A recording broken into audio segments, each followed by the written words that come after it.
ورنہ یہ لب ورنہ یہ لب کہاں فریاد سنانے کے لیے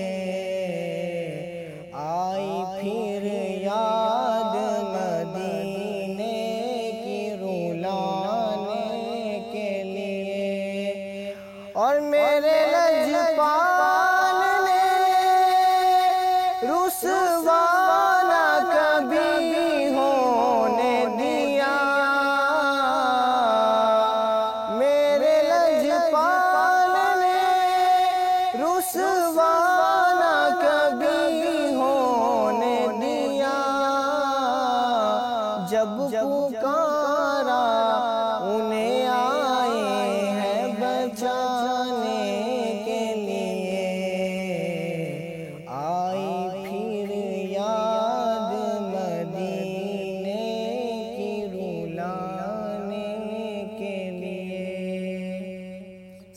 سبحان اللہ۔ ماشاء اللہ۔ بٹ صاحب یہ جو تیسرا عشرہ ہے ماہ رمضان کا، یہ دوزخ سے نجات کا عشرہ ہے، اور نجات کے لیے جہنم سے جہاں توبہ استغفار ضروری ہے، وہاں پر جو غلطی کوتاہی ہو گئی ہے اس پر شرمساری اور کفارہ بھی ادا کرنا چاہیے۔ اس حوالے سے ہم گفتگو کا باقاعدہ آغاز بھی کرتے ہیں، اور اپنے ناظرین کو یہ بھی بتائیں کہ آج سورج گرہن بھی لگ رہا ہے، 1:50 پر یہ لگے گا اور 3:30 تک یہ باقی رہے گا۔ تو علماء کرام سے اسی تسلسل میں چاہوں گی کہ تھوڑا بہت جان لیتے ہیں کہ اس میں بھی کوئی احتیاطی تدابیر اختیار کرنی چاہیے، اس کی اسلام میں کیا حیثیت ہے، کیا اہمیت ہے۔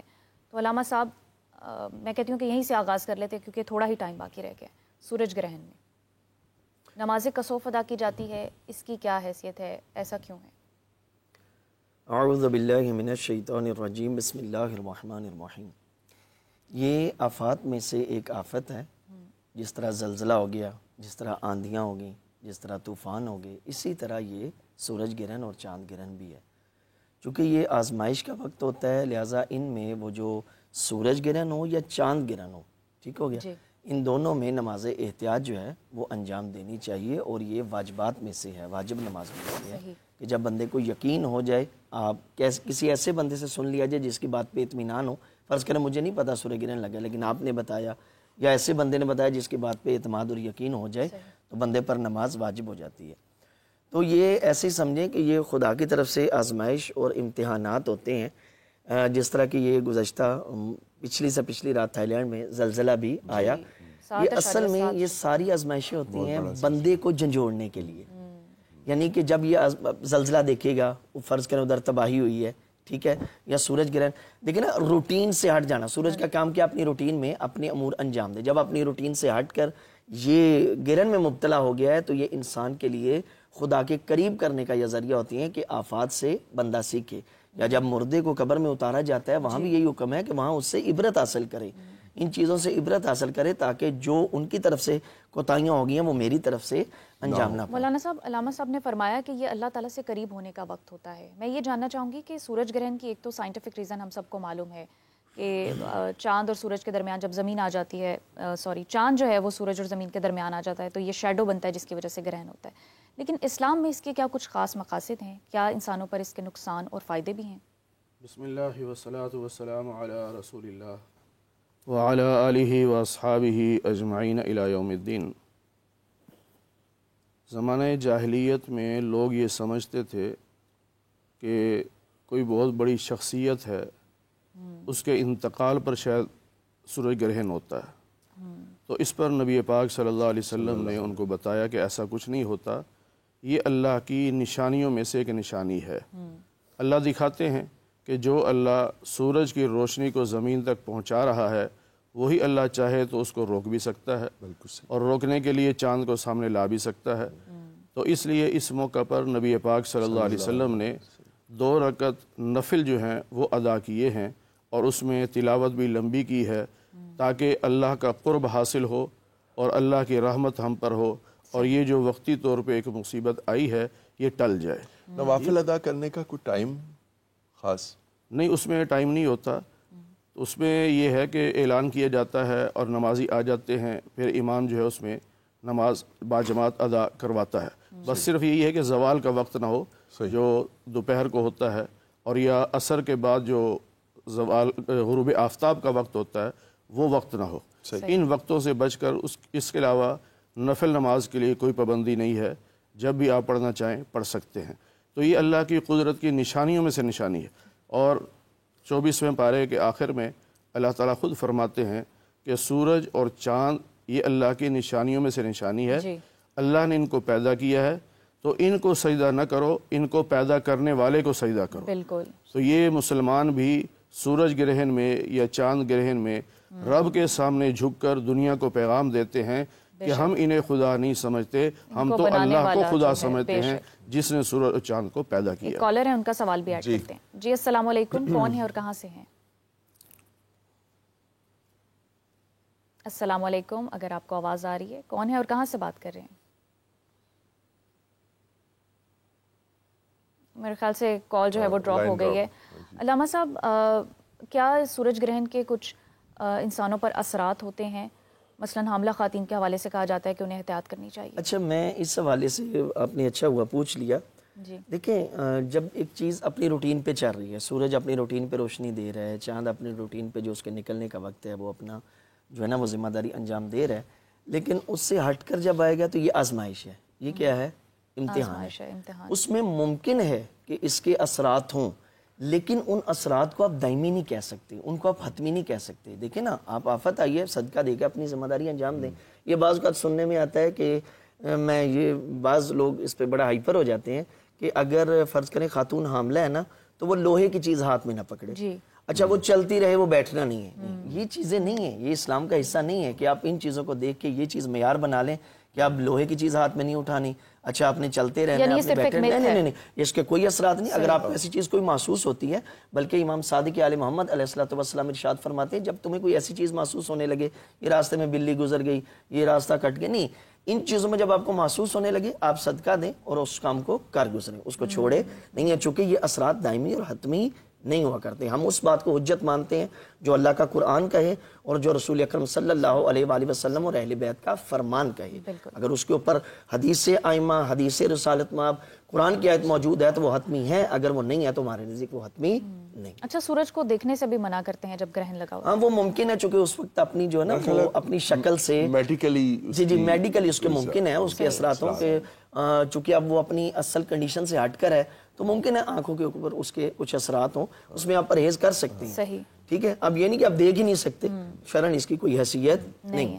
حافظ صاحب، اچھا، ایک میں عرض کرنا چاہوں گا، آپ نے بڑا پیارا علامہ صاحب نے ایک جملہ کہا کہ بعض لوگ یہ سمجھتے تھے کہ کوئی بڑی شخصیت کا اگر انتقال ہو تو سمجھتے ہیں سورج گرہن لگتا ہے. جب رسالت مآب نے تبلیغ شروع کی نا مشرکین مکہ میں، تو اس وقت جناب ابراہیم علیہ السلام رسالت مآب کے بیٹے کو اٹھایا ہوا تھا. تو رسالت مآب نے کہا ایک خدا کو مانو، یہ تم کیا بتوں کے حلبے کے بنائے ہوئے خدا ہیں جو تمہیں نہ فائدہ پہنچا سکتے ہیں نہ نقصان پہنچا سکتے ہیں. تو وہ لوگ مانتے نہیں تھے. تو جناب ابراہیم کا انتقال ہو گیا، اللہ نے بلا لیا تو سورج گرہن لگ گیا. وہ توجہ چاہوں گا. تو لوگ کہتے ہیں نہیں بھائی ایمان لے آؤ، دیکھیں نا ان کے بیٹے کا انتقال ہوا، سورج گرہن لگ گیا. ٹھیک ہے، تو اب ایمان لے آؤ. تو رسالت مآب صلی اللہ علیہ وآلہ وسلم نے بہت پیارا جواب دیا، کہا ضعیف دلیل کے ساتھ تمہارے لائے ہوئے ایمان کی میرے نزدیک کوئی حیثیت نہیں. اگر میرا بیٹا دنیا سے جاتا نہ جاتا، آج چونکہ سورج گرہن تھا اس نے لگنا تھا، چاہے ابراہیم جاتا چاہے ابراہیم نہ جاتا. اگر اسلام کے دائرے میں آنا ہے تو ایک محکم دلیل کے ساتھ ہوں. حافظ صاحب، علامہ صاحب کی یہ جو آخری بات ہے یہ بہت امپورٹنٹ ہے کہ ضعیف ایمان کی کوئی حیثیت نہیں ہے. ضعیف دلیل کے ساتھ لائے گئے ایمان کی کوئی حیثیت، ضعیف دلیل کے ساتھ لائے گئے ایمان کی کوئی وہ حیثیت نہیں ہے. ہمارے ہاں تو یہ ڈسکس بھی ہوا تھا، ہم نے توہم پرستی پہ واٹس ایپ کیا تھا پروگرام، تو لوگوں کے درمیان یہ بہت ساری ایسی باتیں جس پہ وہ عقیدہ رکھتے ہیں، یقین رکھتے ہیں. پھر یہ ساری چیزیں قرب قیامت کے قریب بھی جو نشانیاں ہوں گی، سورج گرہن کا، زلزلوں کا آنا، میں چاہوں گی اس پر بھی آپ کچھ فرمائیں. قال رب انی اعوذ بک من همزات الشیاطین واعوذ بک رب ان یحضرون. رب لا تذرنی فردا وانت خیر الوارثین. رب زدنی علما. جزاک اللہ خیر. اور دیکھیں، جیسے بھی علامہ فرما رہے ہیں، بڑے اچھے انداز میں گفتگو ہوئی ہے. ہم رمضان کے آخری لمحات میں سے گزرے ہیں. اللہ تعالیٰ ہم سب کی ایمان کی حفاظت فرمائے اور ہماری قیامت تک آنے والی جو نسلیں ہیں ان کا جو زندگیوں کا خاتمہ ہو وہ ایمان پر ہو، اور اللہ تعالیٰ ہمیں روز محشر اپنی رحمتوں میں رکھے اور ہم جنت میں جائیں. یہ ہم سب کی دعا، ہم سب جتنے بھی مسلمان ہیں اور سب کے لیے جو ہدایت پر نہیں، اللہ انہیں ہدایت عطا فرمائے. اب چونکہ آپ نے بات بٹ صاحب نے بھی، اور کہ چاند زمین سورج اپنی اگر معمول سے ہٹتے ہیں تو اس کے یہ اثرات ہیں، اس کے بعد یہ آپ کو خرابیاں نظر آتی ہیں. بٹ صاحب ایک ذہن میں خیال آتا ہے جب آپ بیٹھے ہیں کہ اللہ تعالیٰ نے جو یہ کائنات بنائی ہے، چاند، سورج، تارے، سمندر، پانی، نہریں، ان سب کی حدود مقرر کر رکھی ہیں. جی. سمندر اگر اپنی حدود سے باہر نکلتا ہے اس کے نتیجے میں کیا آتا ہے؟ سیلاب آتے ہیں، تباہی ہوتی ہے، سونامی آتے ہیں. ٹھیک ہے جی. اگر چاند یہ اس چیز کا اعلان کرے کہ آج اس نے سورج کو نہیں آنے دینا اور وہی سورج کی جگہ پہ ڈیوٹی دے گا، اس کے نتیجے میں کیا ہوگا؟ تباہی. اور سورج اگر یہ کہے کہ آج چاند کا کوئی جرت نہیں ہے کہ چاند کا وقت ہو گیا تو وہ نکلے، میں ہی رہوں گا، اس کے نتیجے میں کیا ہے؟ تباہی ہے. تو یہ جو حدود ہیں یہ آج کے انسان کو کیا پیغام دیتی ہیں کہ آپ کتنے ہی طاقتور کیوں نہیں ہیں، کتنے ہی بااثر اور مالدار کیوں نہیں ہیں، آپ کی حدود متعین ہے. اور کوئی بھی انسان اپنی عملی زندگی میں، معاشرے میں اگر کوئی شخص اپنی حدود سے تجاوز کرتا ہے تو اس کے نتیجے میں تباہی ہے. بالکل. آج جو ہم لیکن آج تو حافظ صاحب اگر ہم کسی کو یہ کہیں کہ آپ اپنی حدود میں رہیں تو اس سے تو بڑے مسائل پیدا ہو جاتے ہیں. وہ سانو اپنی حدود سے بھیجنے کی کوشش کرتا ہے. ہاں ٹھیک ہے. تو یہ ایک مسئلہ ہے نا، معاشرتی مسئلہ ہے. اگر ہمارے مسائل ہیں تو اس کی ایک وجہ نا کہ یہ جو فطرت کا نظام ہے یہ کیوں ہے؟ ان فی ذلک لآیات لقوم یعقلون، ان فی ذلک لآیات لقوم یتفکرون. عقل استعمال کرنی ہے، سمجھ بوجھ کرنی ہے، غور و فکر کرنا ہے. تو ایک سبق تو اس سے یہ ملتا ہے. اور جہاں تک تعلق اس ضعیف دلیل کے ساتھ، ہم اللہ تعالیٰ ہمارے ایمان کی حفاظت فرمائے جو کہ شروع میں ہوا ہے. تو ہم بھی ویسے تو ہم اللہ کا شکر ہے کہ کلمہ گو ہیں، لیکن اگر ہم اپنے روزمرہ کی زندگی کو دیکھتے ہیں تو ہمارے بھی تو بڑے کمزور ایمان ہے نا. ہم بات پہ سب سے پہلے ہمارا ایمان خطرے میں آتا ہے. سب سے پہلے ایک قدم پہ ہمارا ایمان خطرے میں چلا جاتا ہے. اللہ تعالیٰ ہمارے ایمان کی حفاظت فرمائے. لیکن جو ہماری زندگیاں ہیں بٹ صاحب یہ تو اس کے بہت برعکس ہیں. اللہ تعالیٰ کے احکامات، نبی کریم صلی اللہ علیہ وسلم کمزور ایمان والے ہم تو اتنے کمزور ہیں، ہم اپنے بھائی کا اتنے کمزور ہیں کہ اولاد والدین کے ساتھ عدالتوں میں ہے، بھائی بھائی کے خلاف عدالتوں میں ہے. ٹھیک ہے. بہنیں بہنوں کے ساتھ بات نہیں کرتی ہیں. ٹھیک ہے. بھائی بھائیوں کے دشمن بنے ہوئے ہیں. تو اس سے زیادہ کمزور ایمان کیا ہوگا؟ یہ کمزور ایمان کی نشانی نہیں ہے تو کیا ہے؟ کیونکہ اللہ تو قرآن میں فرماتے ہیں کہ وَإِن يَمْسَسْكَ اللَّهُ بِضُرٍّ فَلَا كَاشِفَ لَهُ إِلَّا هُوَ. اللہ قرآن میں فرماتے ہیں کہ وَمَا أَصَابَكُم مِّن مُّصِيبَةٍ فَبِمَا كَسَبَتْ أَيْدِيكُمْ وَيَعْفُو عَن كَثِيرٍ. تو ہمارا ایمان تو اتنا کمزور ہے کہ اگر مجھے کوئی تکلیف آ گئی ہے، کوئی چوٹ بھی لگ گئی ہے تو میں نے کہا کہ بٹ صاحب نے میرے اوپر تویز کر دیتا ہے. یہ ہم ان تمام چیزوں کو آج کی زندگی میں اگر اپنی شامل کرتے ہیں، ان کو دیکھتے ہیں، پرکھتے ہیں، غور و فکر کرتے ہیں، تو پھر ہمیں اس سے سبق حاصل کرنا ہے. ٹھیک ہے. جتنی نبی کریم صلی اللہ علیہ وسلم کی مبارک سیرت سے، آپ کے عظیم صحابہ کی زندگیوں سے، اہل بیت سے جو ہمیں سبق ملتا ہے. کیوں کھڑے ہو گئے تھے نا امام حسین؟ ٹھیک ہے. کیا ان سے زیادہ کوئی اس کائنات میں ہوگا پھر اس وقت اللہ کی زمین پر کہ جن کا ساتھ کسی کو دینا ہے؟ کس لیے؟ حق کے لیے نا، سچ کے لیے. تو آج کیا ہم حق اور سچ کا ہم بولنا تو دور کی بات ہے، ہیں بھی ساتھ یا نہیں ہیں؟ نہیں، ہم حق اور سچ سے بھاگتے پھرتے ہیں. جو حق اور سچ کی بات کرتے ہیں یہ پاگل ہو گیا ہے، یہ دماغ تھوڑا تباہ کر لے گا اپنے آپ، تباہ کر لے گا اپنے آپ. ابھی آپ ایک بات بتا رہے تھے کہ آپ نے کسی پاکستان کے نامور اور مشہور لوگوں کے سامنے کسی نے آپ کو کہا بٹ صاحب تسی بڑی جرت کا کام کر رہے ہو، سچ لکھ رہے ہو. تو سچ بولنا بھی جرت کا کام ہے. حالانکہ مہذب معاشروں میں کیا ہوتا ہے بٹ صاحب؟ مہذب معاشروں میں سچ بولنا ایک معمولی عمل ہے، معمولی نارمل روٹین کی ایک بات. ہم اب نارمل ہو گئے نا پھر، اور ہمارے ہاں سچ بولنا جرت مندی ہے. جرت مندی اب نارمل ہو گئے ہیں. یہ ایک افسوسناک چیز ہے، ہمیں اپنی اصلاح کرنی چاہیے. ایک کالر ہے ہمارے ساتھ، کال لیتے ہیں. جی السلام علیکم، کون ہے اور کہاں سے بات کر رہے ہیں؟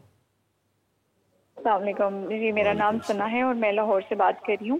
میرا سوال یہ ہے کہ ریسنٹلی میری بہن جو ابھی ایکسپیکٹنگ ہے اور ابھی کیونکہ سورج گرہن بھی چل رہا ہے، تو میرا یہ سوال ہے کہ جو ہم لوگ یہ کہتے ہیں کہ تعلق کٹ جاتا ہے بچے کا اگر آپ اسپیشل کچھ چیزیں پریکاشنز وغیرہ نہ لیں، تو کیا یہ بات سچ ہے؟ کیونکہ جو میرے نیبر ہیں ان میں بھی ایک بچہ اسی طرح کا پیدا ہوا ہے جو کلیفٹ لپ ہے، جس کا تعلق نہیں ہے، اور سب یہ کہتے ہیں کہ یہ سورج گرہن یا چاند گرہن کا نتیجہ ہے، انہوں نے احتیاط نہیں کی تھی ان کے پیرنٹس نے. تو کائنڈلی مجھے یہ بتا دیں کیا واقعی ایسا ہے یا نہیں ہے؟ جی شکریہ ثنا. علامہ صاحب نے فرمایا تھا، میں مولانا صاحب آپ کی رائے میں اس پہ لینا چاہوں گی کہ پریکٹیکلی لوگ دیکھتے ہیں ان کے ارد گرد ایسی مثالیں موجود ہیں کہ جب سورج گرہن ہوا، چاند گرہن ہوا، احتیاط نہ کی تو پھر ایسے بچوں کی پیدائش ہوئی، کوئی نشان آ جاتا ہے، کوئی بلیک کلر کا ہو، برتھ مارک. جی یہ قدرتی چیزیں ہیں، اس کا تعلق سورج گرہن کے ساتھ نہیں ہے. صحیح. ویسے ہی ہونا تھا بس ہو گیا.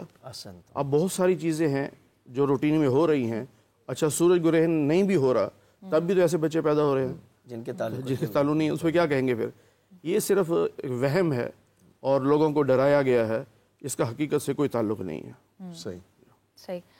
علامہ صاحب روزوں کے کفارے کے حوالے سے بھی ہم نے جو ہے وہ آج گفتگو کرنی ہے. سب سے پہلے تو مجھے یہ بتائیں کہ کفارہ اور فدیہ ان دونوں میں فرق کیا ہے؟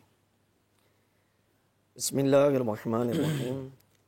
فدیہ اگر آپ اسے ماہ رمضان میں اس لفظ کو منطبق کریں گے تو دونوں کا ایک ہی مطلب بنے گا.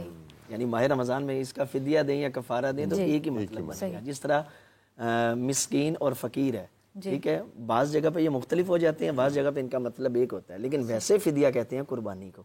ٹھیک ہے، فدیہ کہتے ہیں اپنے آپ کو قربان کرنا، لیکن روزوں میں دونوں کا مطلب ایک ہی بنے گا. اب کفارہ جو ہے وہ یہ ہوتا ہے کہ آپ کے اوپر روزہ واجب تھا، جی آپ نے اسے رکھنا تھا. اب اس کی کنڈیشن یہ ہے کہ آپ مریض ہیں، رکھ نہیں سکتے، یا آپ کو ایسا سفر کرنا پڑ گیا جو سفر جائز تھا، ٹھیک ہو گیا، تو اب اس کا آتا ہے کفارہ.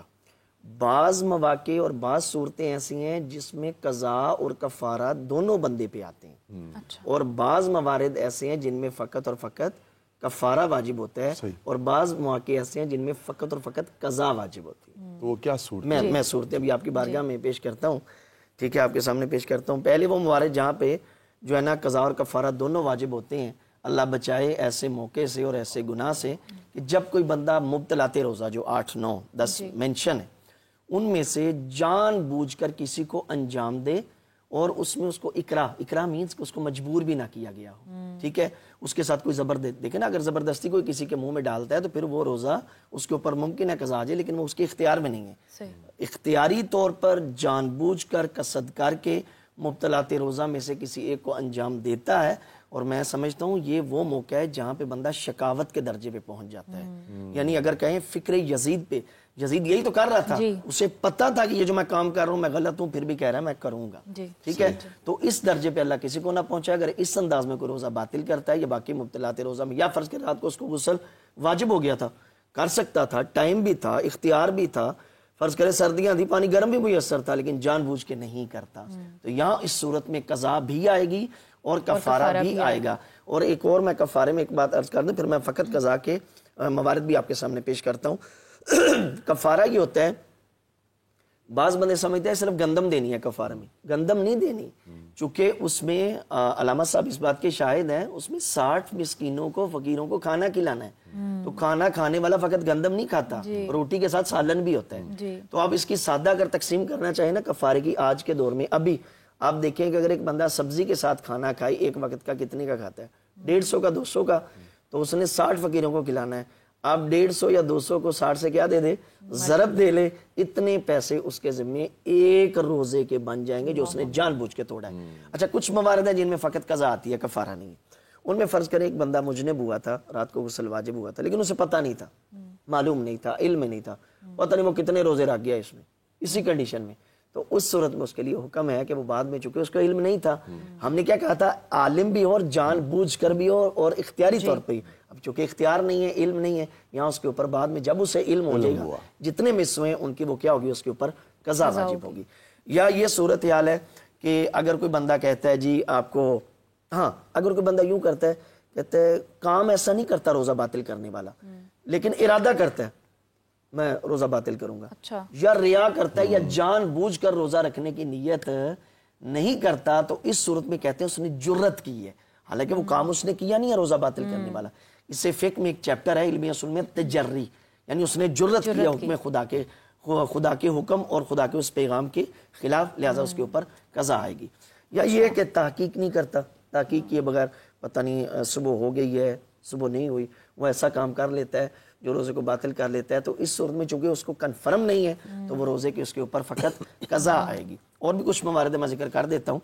پھر اگلا یہ ہے کہ کسی دوست نے کہا، جس کی بات پیت میں نہ تھا، اس نے کہا ابھی صبح نہیں ہوئی، یعنی ابھی آپ کھا پی سکتے ہیں. اس نے کھانا پینا شروع کرے, بعد میں پتہ چلا نہیں جب میں کھا رہا تھا صبح ہو گئی تھی, اس صورت میں بھی اس کے اوپر قضا ہے. اس کے برعکس کسی نے کہا بھائی صبح ہو گئی ہے, تو یہ اس کی بات کو سیریس نہیں لیتا, کہتا نہیں وہ حاضل ہے, یعنی وہ مذاق کر رہا ہے, تو یہ کھاتا پیتا رہتا ہے, بعد میں پتہ چلا صبح ہو گئی ہے, تو اس صورت میں بھی روزہ اس کے ذمہ قضا ہوگی. اگلی صورت یہ ہے کہ وہ کسی ایسے بندے کی بات کہ عام روٹین میں اگر وہ بندہ اسے وہ بات کہے نا, تو شریعت بھی کہتی ہے تم اس کی بات پہ اطمینان کر لو. وہ ایسے بندے کی بات پہ اطمینان کر کے جو ہے وہ کھانا پینا جاری رکھتا ہے, بعض میں پتہ چلا صبح ہو گئی ہے, تب بھی اس صورت میں اس کے اوپر قضا آئے گی. یا یہ ہے کہ وہ تحقیق کیے بغیر کہ ابھی جو ہے نا وہ اس نے تحقیق کی کہ جو ہے نا وہ مغرب نہیں ہوئی, ابھی افطار کا ٹائم نہیں ہوا, تو اس نے اپنی طرف سے تحقیق کی, لیکن بعد میں پتہ چلا نہیں, جب وہ کھا رہا تھا اس وقت واقعی ابھی مغرب نہیں ہوئی تھی, تو اس صورت میں اس کے اوپر جو ہے وہ قضا آئے گی. اور بعض بندے جو ہے نا یہ گرمیوں کے دنوں میں پانی منہ میں گھماتے ہیں, مذاق اسے کہتے ہیں, یعنی نا پانی منہ میں اسے گھماتے رہتے ہیں, چلے ذرا تھوڑی تسکین مل جائے. لیکن اگر وہ غیر اختیاری طور پر, حالانکہ اسے کنٹرول تھا کہ یہ اندر جائے گا نہیں, اسے اپنے آپ کے اوپر کنٹرول تھا, لیکن پھر بھی اگر وہ چلا جاتا ہے, اس صورت میں بھی اس کے اوپر قضا ہوگی. اور تکیے کی صورت میں یا اکراہ کی صورت میں کسی بندے کے ساتھ جبر کیا جائے, زبردستی کی جائے, اس کے منہ میں کوئی چیز اونڈیل دی جائے, یا اگر یہ ہے کہ اگر وہ نہیں کھاتا وہاں اس کی جان کو خطرہ ہے, تو اس صورت میں اس کے اوپر قضا ہوگی, کفارہ نہیں. حافظ صاحب لاسٹ کمنٹ میں اس حوالے سے آپ کا بھی لینا چاہوں گی. علامہ صاحب نے بہت تفصیل سے بتایا کہ قضا کی صورتیں حاصل ہونا, سستی اور مطلب لا علمی, ہاں بلا عذر اور جان بوجھ کے تو پھر ایک سیکنڈ چیز آ جاتی ہے, لیکن ہم دیکھتے ہیں کہ ہمارے تو رویے یہ نارمل ہیں. ہم اب نارمل ہیں, بٹ صاحب نے ابھی خود تو کہا ہے کہ ہم ہیں ہی اب نارمل. میرا بھی ایک سوال شامل کر لیں فائزہ کے سوال کے ساتھ.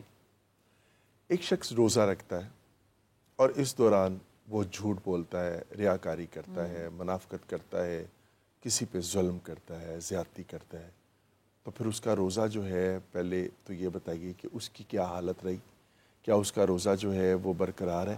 اور اگر اس کو پتہ ہے کہ میں نے یہ کام کیا ہے اور اس سے میرا روزہ کمزور ہوا یا ٹوٹ گیا, تو پھر اس کا کفارہ کیا؟ اب سب سے جواب لیں اس حوالے سے میں بھی کچھ اپنا پوائنٹ ایڈ. جی دیکھیں سر, لن ینال اللہ لحومھا ولا دماؤھا ولکن ینالہ التقوی منکم.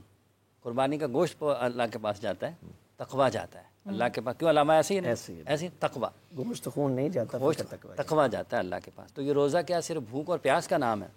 روزہ بھوک اور پیاس کا نام نہیں. اب جو آپ نے ذکر فرمایا, ہم اللہ تعالیٰ سے یقین یہی کرتے ہیں کہ اللہ تعالیٰ ہمارے تمام نیک اعمال کو جو ہم اللہ کی رضا کے لیے کرتے ہیں, اللہ تعالیٰ ان کو اپنی بارگاہ میں قبول و منظور فرمائے اور ہماری خطاؤں کو معاف فرمائے. لیکن یہ جتنی بھی چیزیں بٹ صاحب آپ نے گنوائی ہیں, یہ قرآن سے تو متصادم ہے. اللہ کیا ظالموں کو پسند فرماتے ہیں؟ اللہ نے کہا لا یحب الظالمین, اللہ ظالموں کو پسند نہیں کرتا. اگر کوئی یتیم کا مال کھاتا ہے روزہ رکھ کے, تو اللہ تو کہتا ہے ولا تقربوا مال الیتیم, کہ یتیم کے مال کے قریب نہ جاؤ. اگر کوئی فساد پھیلاتا ہے تو لا یحب المفسدین, اللہ نے کہا ہے کہ اللہ فساد پھیلانے والوں کو پسند نہیں کرتا. اگر کوئی حد سے بڑھتا ہے تو لا یحب المعتدین, اللہ نہیں پسند کرتا ان کو بھی. خصوصاً جھوٹ بہت بولتے ہیں لوگ. تو لعنت اللہ علی الکاذبین, لعنت اللہ علی الکاذبین, اللہ نے قرآن میں فرمایا ہے. تو یہ ساری جو چیزیں ہیں, اگر آپ ایک ایک چیز کو اپنی آج کی زندگی کے اوپر رکھیں, پرکھیں, تو ہمیں پھر خود سے احساس ہوگا کہ یار ہم غلط راستے پر ہیں, ہمیں وہ نہیں کرنا چاہیے.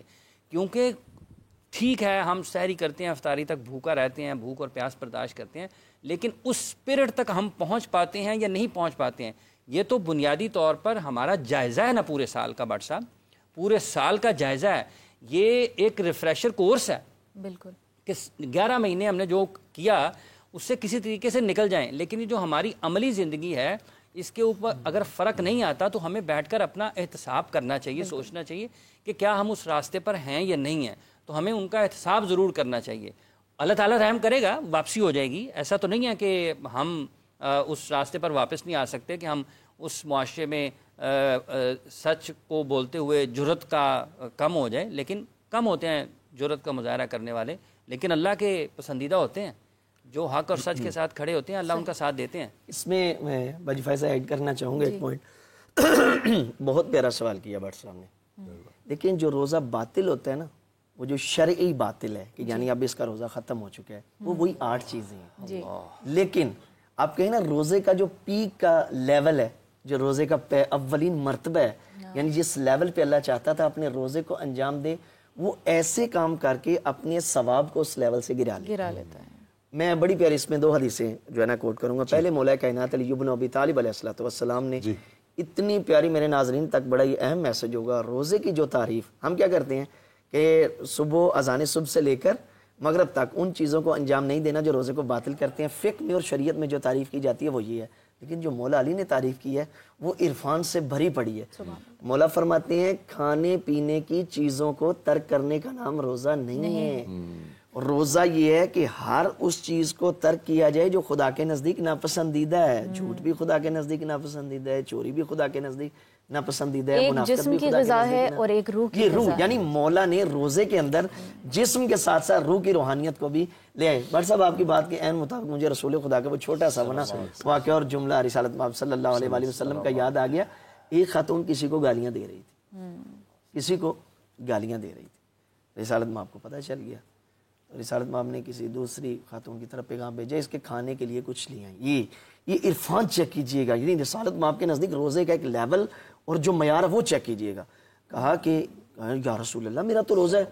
کہا جب تم گالیاں دے رہی تھی روزہ تو تمہارا تب بھی ختم ہو چکا تھا. یعنی رسالت مآب کے نزدیک روزے کا لیول یہ ہے کہ آپ خلاف مروت سے بھی بچیں. حالانکہ جھوٹ تمام گناہوں کا اور تمام رذائل کا جڑ ہے, لیکن ممکن ہے شریعت میں اس کا روزہ شرعی باطل نہ ہو, لیکن عرفان اور روحانی لیول پہ اس نے اپنے ثواب کو بالکل نیچے گرا لیا ہے. تو ہمیں کوشش کرنا چاہیے جس طرح جسم کو توانا رکھنے کے لیے ہم باڈی بلڈنگ کرتے ہیں, جم جوائن کرتے ہیں, یہ جسم کو, حالانکہ کتنی تعجب کی بات ہے جس نے 70-80 سال رہنا ہے اس کی پرورش کے لیے اتنی محنت, اتنی ایفرٹ, اور وہ روح جس نے قبر میں بھی رہنا ہے اور معاشر میں بھی ساتھ رہنا ہے, اس کو تیار کرنے کے لیے بندہ کچھ نہ کرے. میں جناب نوح کا ایک فرمان یہیں پہ بات ختم کروں گا, پھر آپ اپنے اگلا سوال لے لیجئے گا.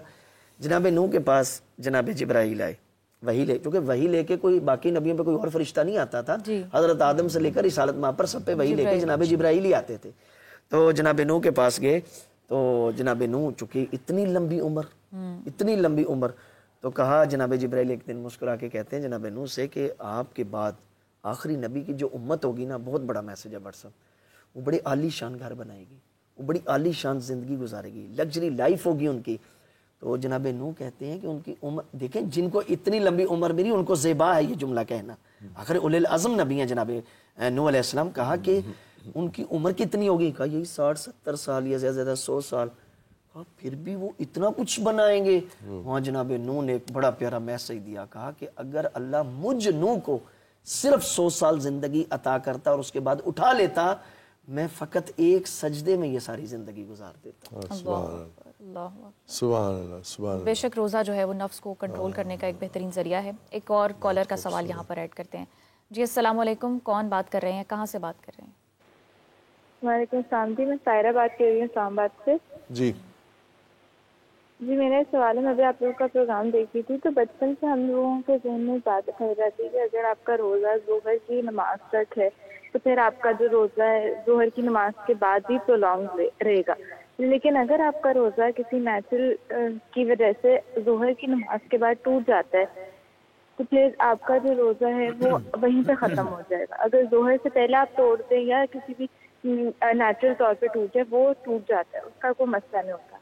ذرا اس سے وضاحت کرتے ہیں. مولانا صاحب میرے خیال سے بہن پوچھنا چاہ رہی ہیں کہ کسی بھی شرعی عذر کی وجہ سے اگر ظہر سے پہلے تک روزہ ٹوٹتا ہے یا ظہر کے بعد تو اس کی کیا صورتیں ہیں؟ روزہ کسی وقت بھی ٹوٹے, چاہے وہ افطار سے 2 منٹ پہلے ہی ٹوٹے, وہ ٹوٹ گیا ہے اور اس کی قضا ہے. اور چاہے وہ شروع ہی میں یعنی سحری کھائی ہے, وقت ختم ہو گیا, روزہ شروع ہو گیا, 2-4 منٹ کے بعد 5 منٹ کے بعد روزہ توڑ دیا یا ٹوٹ گیا تو وہ اللہ کے ہاں ٹوٹ گیا ہے, اب اس کی قضا کرنی پڑے گی.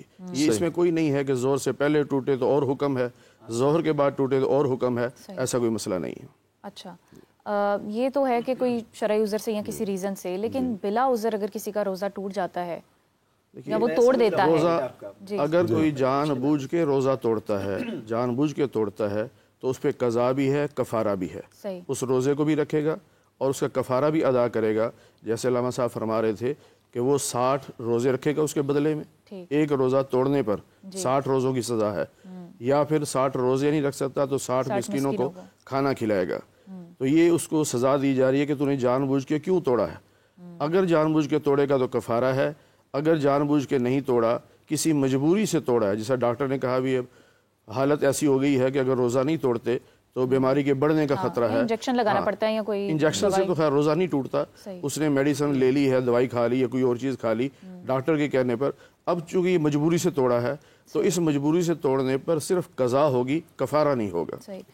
علامہ صاحب جی اچھا ایک اور اس میں عام طور پہ یہ بھی یہ جو بھولے سے کوئی پانی پی لیتے ہیں اور کوئی چیز کھا لیتے ہیں, میں آپ کو بات بتاؤں, آپ کے اسی پروگرام میں نے تیسری یا چوتھی پروگرام میں ایک جملہ کہا تھا, اگر لوگ یہ سمجھ جائیں کہ یہ دین مشکل نہیں ہے, مشکل کشا ہے, یہ دین مشکلوں سے نکالنے کے لیے آیا ہے. اب ایک بندے کا بھول چوک سے واقعی اب بھول کا معیار چیک کرنا ہے, میں بجی اس کا بھی جواب دیتا ہوں. بھول کا معیار چیک کرنا, بھول کا معیار کیا ہے, کیا واقعی وہ بھول ہے یا اس نے جان بوجھ کے کیا ہے, یہ اس کا اور خدا کا معاملہ ہے. آپ کو تو کہہ دے گا میں نے بھولے سے پیا ہے, لیکن اب اس کا ضمیر بالکل اپنے خدا کی بارگاہ میں ہے, خدا سامنے ہے, خدا کو سامنے رکھ کے اس کا ضمیر کہے واقعی بھولے سے پیا ہے, روزہ نہیں باطل اس کا, ٹھیک ہے. لیکن اگر اس نے واقعی جان بوجھ کے کیا آپ کے سامنے تو وہ بچ جائے گا, لیکن خدا اور اس کے درمیان جو معاملہ ہے وہ بہتر جانتا ہے. میں اس کو باجی کے پوائنٹ کو سمجھ گیا. یعنی ایک دفعہ یہ کہ روزہ خود بخود آپ کا ختم ہو جاتا ہے, اس کی بھی کچھ صورتیں ہیں. یعنی عورتوں کے اوپر اللہ نے کچھ ایام رکھے ہیں, ان ایام میں جب وہ روزے کی حالت میں ہوں, چاہے زوال سے پہلے ہوں, ظہر کے بعد ہوں, افطار سے پہلے ہوں, جو ہی وہ کنڈیشن بنے گی ان کا روزہ ختم ہو جائے گا. اب چونکہ انہوں نے توڑا نہیں ہے یہ, یعنی ان کے اوپر عذر یہ اختیاری نہیں ہے, یعنی یہ خدا کی طرف سے جو ایک مقرر کردہ ان کے لیے ایک لیمٹس ہیں, تو اس میں جب وہ ہو گیا تو روزہ اس میں چونکہ نجاست کی حالت میں اللہ کو اپنی عبادت پسند نہیں ہے, ٹھیک ہے, وہ روزہ تو ختم ہو جائے گا, لیکن اس کے لیے ایک حکم ہے, بہتر یہ ہے کہ اس کو آپ پائے تکمیل تک پہنچے. قضا آپ نے کرنی ہے اس کی, قضا اس کی جو میں نے عرض کیا تھا نا, کچھ پوائنٹ ایسے جن میں روزوں کی قضا آ جاتی ہے, ان میں ایک پوائنٹ یہ ہے کہ جب یہ کنڈیشن بن جائے, اور دوسرا ایک اس صورت میں بھی, اور دوسرا جب بندہ سفر کرتا ہے روزے کی حالت میں, زوال سے پہلے میں نے سفر کیا, سفر میرا جائز تھا, میں نے سفر کیا, جو ہی میں نے حد ترخص اپنے اس شہر کی کراس کی, روزہ میرا ختم ہو گیا. اب روزہ میرا ختم ہو گیا, لیکن بہتر یہ ہے اس کو بھی آپ پائے تکمیل تک پہنچائیں. آپ کو ایسی چیز علامہ صاحب یہ دونوں صورتیں جو آپ نے بتائیں, اس میں قضا کا کرائیٹیریا کیا ہے؟ قضا کا کرائیٹیریا قضا یہی ہے, بس اس نے دوبارہ وہ روزہ رکھنا ہے, چونکہ سفر اس کا جائز تھا. فرض کریں کوئی ایسا ضروری سفر تھا جس میں اس کا مالی نقصان تھا, یا کوئی کل کو اسے کوئی مشکل کریٹ ہو سکتی تھی. دیکھیں سفر کا معیار یہ ہے کہ ایک دفعہ یہ ہے کہ وہ روزے کو ختم کرنے کے لیے ہی سفر کرتا ہے, پھر بٹ سب وہی بات آ جائے گی, خدا اور اس کے درمیان معاملہ ہے, کیا روزے سے بچنے کے لیے کر رہے ہیں یا واقعی اس کا سفر ضروری ہے. اگر سفر ضروری ہے, اس کا جانا اور سفر جائز بھی تھا, چونکہ اگر حرام سفر ہو تو پھر وہی بات آ جائے گی گویا کہ اس نے جان بوجھ کے روزے کو باطل کیا. جائز سفر ہے تو اس کے اوپر قضا آ جائے گی, اور وہ فقط روزے کی بعد میں قضا کرے گی, یعنی فقط وہی ایک روزہ رکھے. صحیح. مولانا صاحب شوال بھی آگے آ جاتا ہے, پھر اس کے بھی کچھ نفلی روزے اگر لوگ رکھتے ہیں تو وہ کیا قضا کو کمپنسیٹ کر دیتے ہیں یا الگ سے رکھنا پڑتے ہیں؟ دیکھیے اگر تو شوال کے روزے رکھ رہا ہے لیکن نیت قضا کی کر رہا ہے, صحیح, تو پھر اس کے قضا ہوں گے, اور اگر وہ شوال کی نیت کر رہا ہے تو پھر شوال کے ہوں گے. یہ نہیں ہو سکتا کہ وہ روزہ ایک رکھ رہا ہے اور ایک روزہ رکھ رہا ہے وہ, اور اس میں قضا کی نیت کر رہا ہے اور یہ بھی سمجھ رہا ہے کہ میرا شوال کا بھی ہو جائے گا روزہ. ایسا نہیں ہوگا. شوال کے 6 روزے الگ ہیں اور قضا روزہ جو ہے وہ الگ ہوگا. اس میں پھر اتنی گنجائش ضرور ہے کہ جب اس کو موقع ملے, سہولت ہو, اس وقت وہ روزہ رکھ لے. بعض دفعہ ایسے مریض ہوتے ہیں کہ وہ ان دنوں میں روزہ نہیں رکھ سکتے اور اسی نتیجے میں روزہ ٹوٹ بھی گیا ان کا. اب وہ آگے چل کے سردی کا موسم آ جائے, جیسا دسمبر جنوری آ جاتا ہے, اس میں روزہ ذرا آسان ہو جاتا ہے, تو اگر وہ سمجھتا ہے کہ میں وہاں تک پہنچ سکتا ہوں اور وہاں رکھوں گا تو رکھ سکتا ہے روزہ, اسلام نے اجازت دی ہے. لیکن بہتر یہ ہوتا ہے کہ جتنی جلدی قضا کر لے, کیونکہ زندگی موت کا پتہ نہیں ہوتا. یہ نہ ہو کہ ذمے روزے رہ جائیں, تو بہتر ہے کہ پہلے رکھ لے. لیکن اگر نہیں رکھ سکتا تو پھر وہ چھوٹے دنوں میں جا کے, یعنی دسمبر جنوری میں جا کے روزے رکھ سکتا ہے, ان میں اس کی قضا وہ کر سکتا ہے. اور جیسے علامہ صاحب نے فرمایا کہ اگر سفر شروع کر دیا اور اپنے شہر سے باہر نکل گیا تو روزہ خود بخود ختم ہو جائے گا. یہ ہمارے ہاں ایسا نہیں ہے. مسافر اگر روزہ رکھ رہا ہے تو اس کا روزہ رہے گا. اگر وہ سفر کر رہا ہے پھر روزہ رکھ رہا ہے تو روزہ رہے گا. ہاں اگر وہ جان بوجھ کے روزہ چھوڑنا چاہتا ہے, گنجائش ہے کہ سفر میں روزہ چھوڑنے کی گنجائش ہے, رکھنے کی بھی گنجائش ہے. اچھا, اس میں میں ایک پوائنٹ ایڈ کرنا چاہوں گا. 2 چیزیں دیکھیں, وہ اپنے اس مسلک کے مطابق, اپنے مکتب کے مطابق, ٹھیک ہے, وہ بھی بیان کریں. میں اپنے مکتب تشیع کے لیے بیان کرنا چاہتا ہوں, جہاں پہ نماز قصر ہے, روزہ فقہ جعفریہ میں قصر ہو جاتا ہے. صحیح. یعنی جہاں پہ 4 رکعتی نماز 2 رکعتی ہو جاتی ہے وہاں پہ روزہ قصر ہو جاتا ہے. ٹھیک ہے, اور بعد میں اس کو انجام دیا جائے گا جیسے میں نے عرض کیا. اچھا ایک اور بات میں عرض کروں, بعض بندے سمجھتے ہیں کہ مریض کی کنڈیشن ہوتی ہے. ایک دفعہ یہ ہے کہ ماہ سیام گرمیوں میں ہے, ابھی تو ماشاءاللہ بڑا ٹھنڈا گزرا ہے, جیسا کہ آئندہ 2-4 سال مزید ابھی پھر سردیوں میں ہی آئیں گے 6-7 سال, ٹھیک ہے, اس سے بھی زیادہ. اگر کوئی بندہ کفارہ دے دیتا ہے, فرض کریں یا ابھی گرمی زیادہ ہے, ڈیوریشن 14-15 گھنٹے بند ہے, تو وہ مریض اس کیٹیگری کا ہے, وہ کہتا ہے کہ رکھوں تو میرے لیے نقصان دہ ہے, میں برداشت نہیں کر پاؤں گا. یعنی عام روٹین پہ اگر بندہ برداشت کرے تو وہ برداشت نہیں کر پاتا, وہ کفارہ دے دیتا ہے. لیکن وہ سردیوں میں اتنا فٹ ہو جاتا ہے ماشاءاللہ کہ وہ دن بھی چھوٹے ہو جاتے ہیں, وہ روزہ رکھ سکتا ہے. تو وہ یہ بندہ قطعاً نہ سمجھے کہ وہ کفارہ دے کے اب میں بچ گیا ہوں. نہ نہ نہ نہ, وہ کفارہ جو اس نے دیا وہ وقتی تھا, چونکہ ماہ رمضان اس کے اوپر واجب تھا, اس کے ذمہ اب کچھ نہ کچھ تو آنا تھا, وہ اس کے بدلے میں ہے.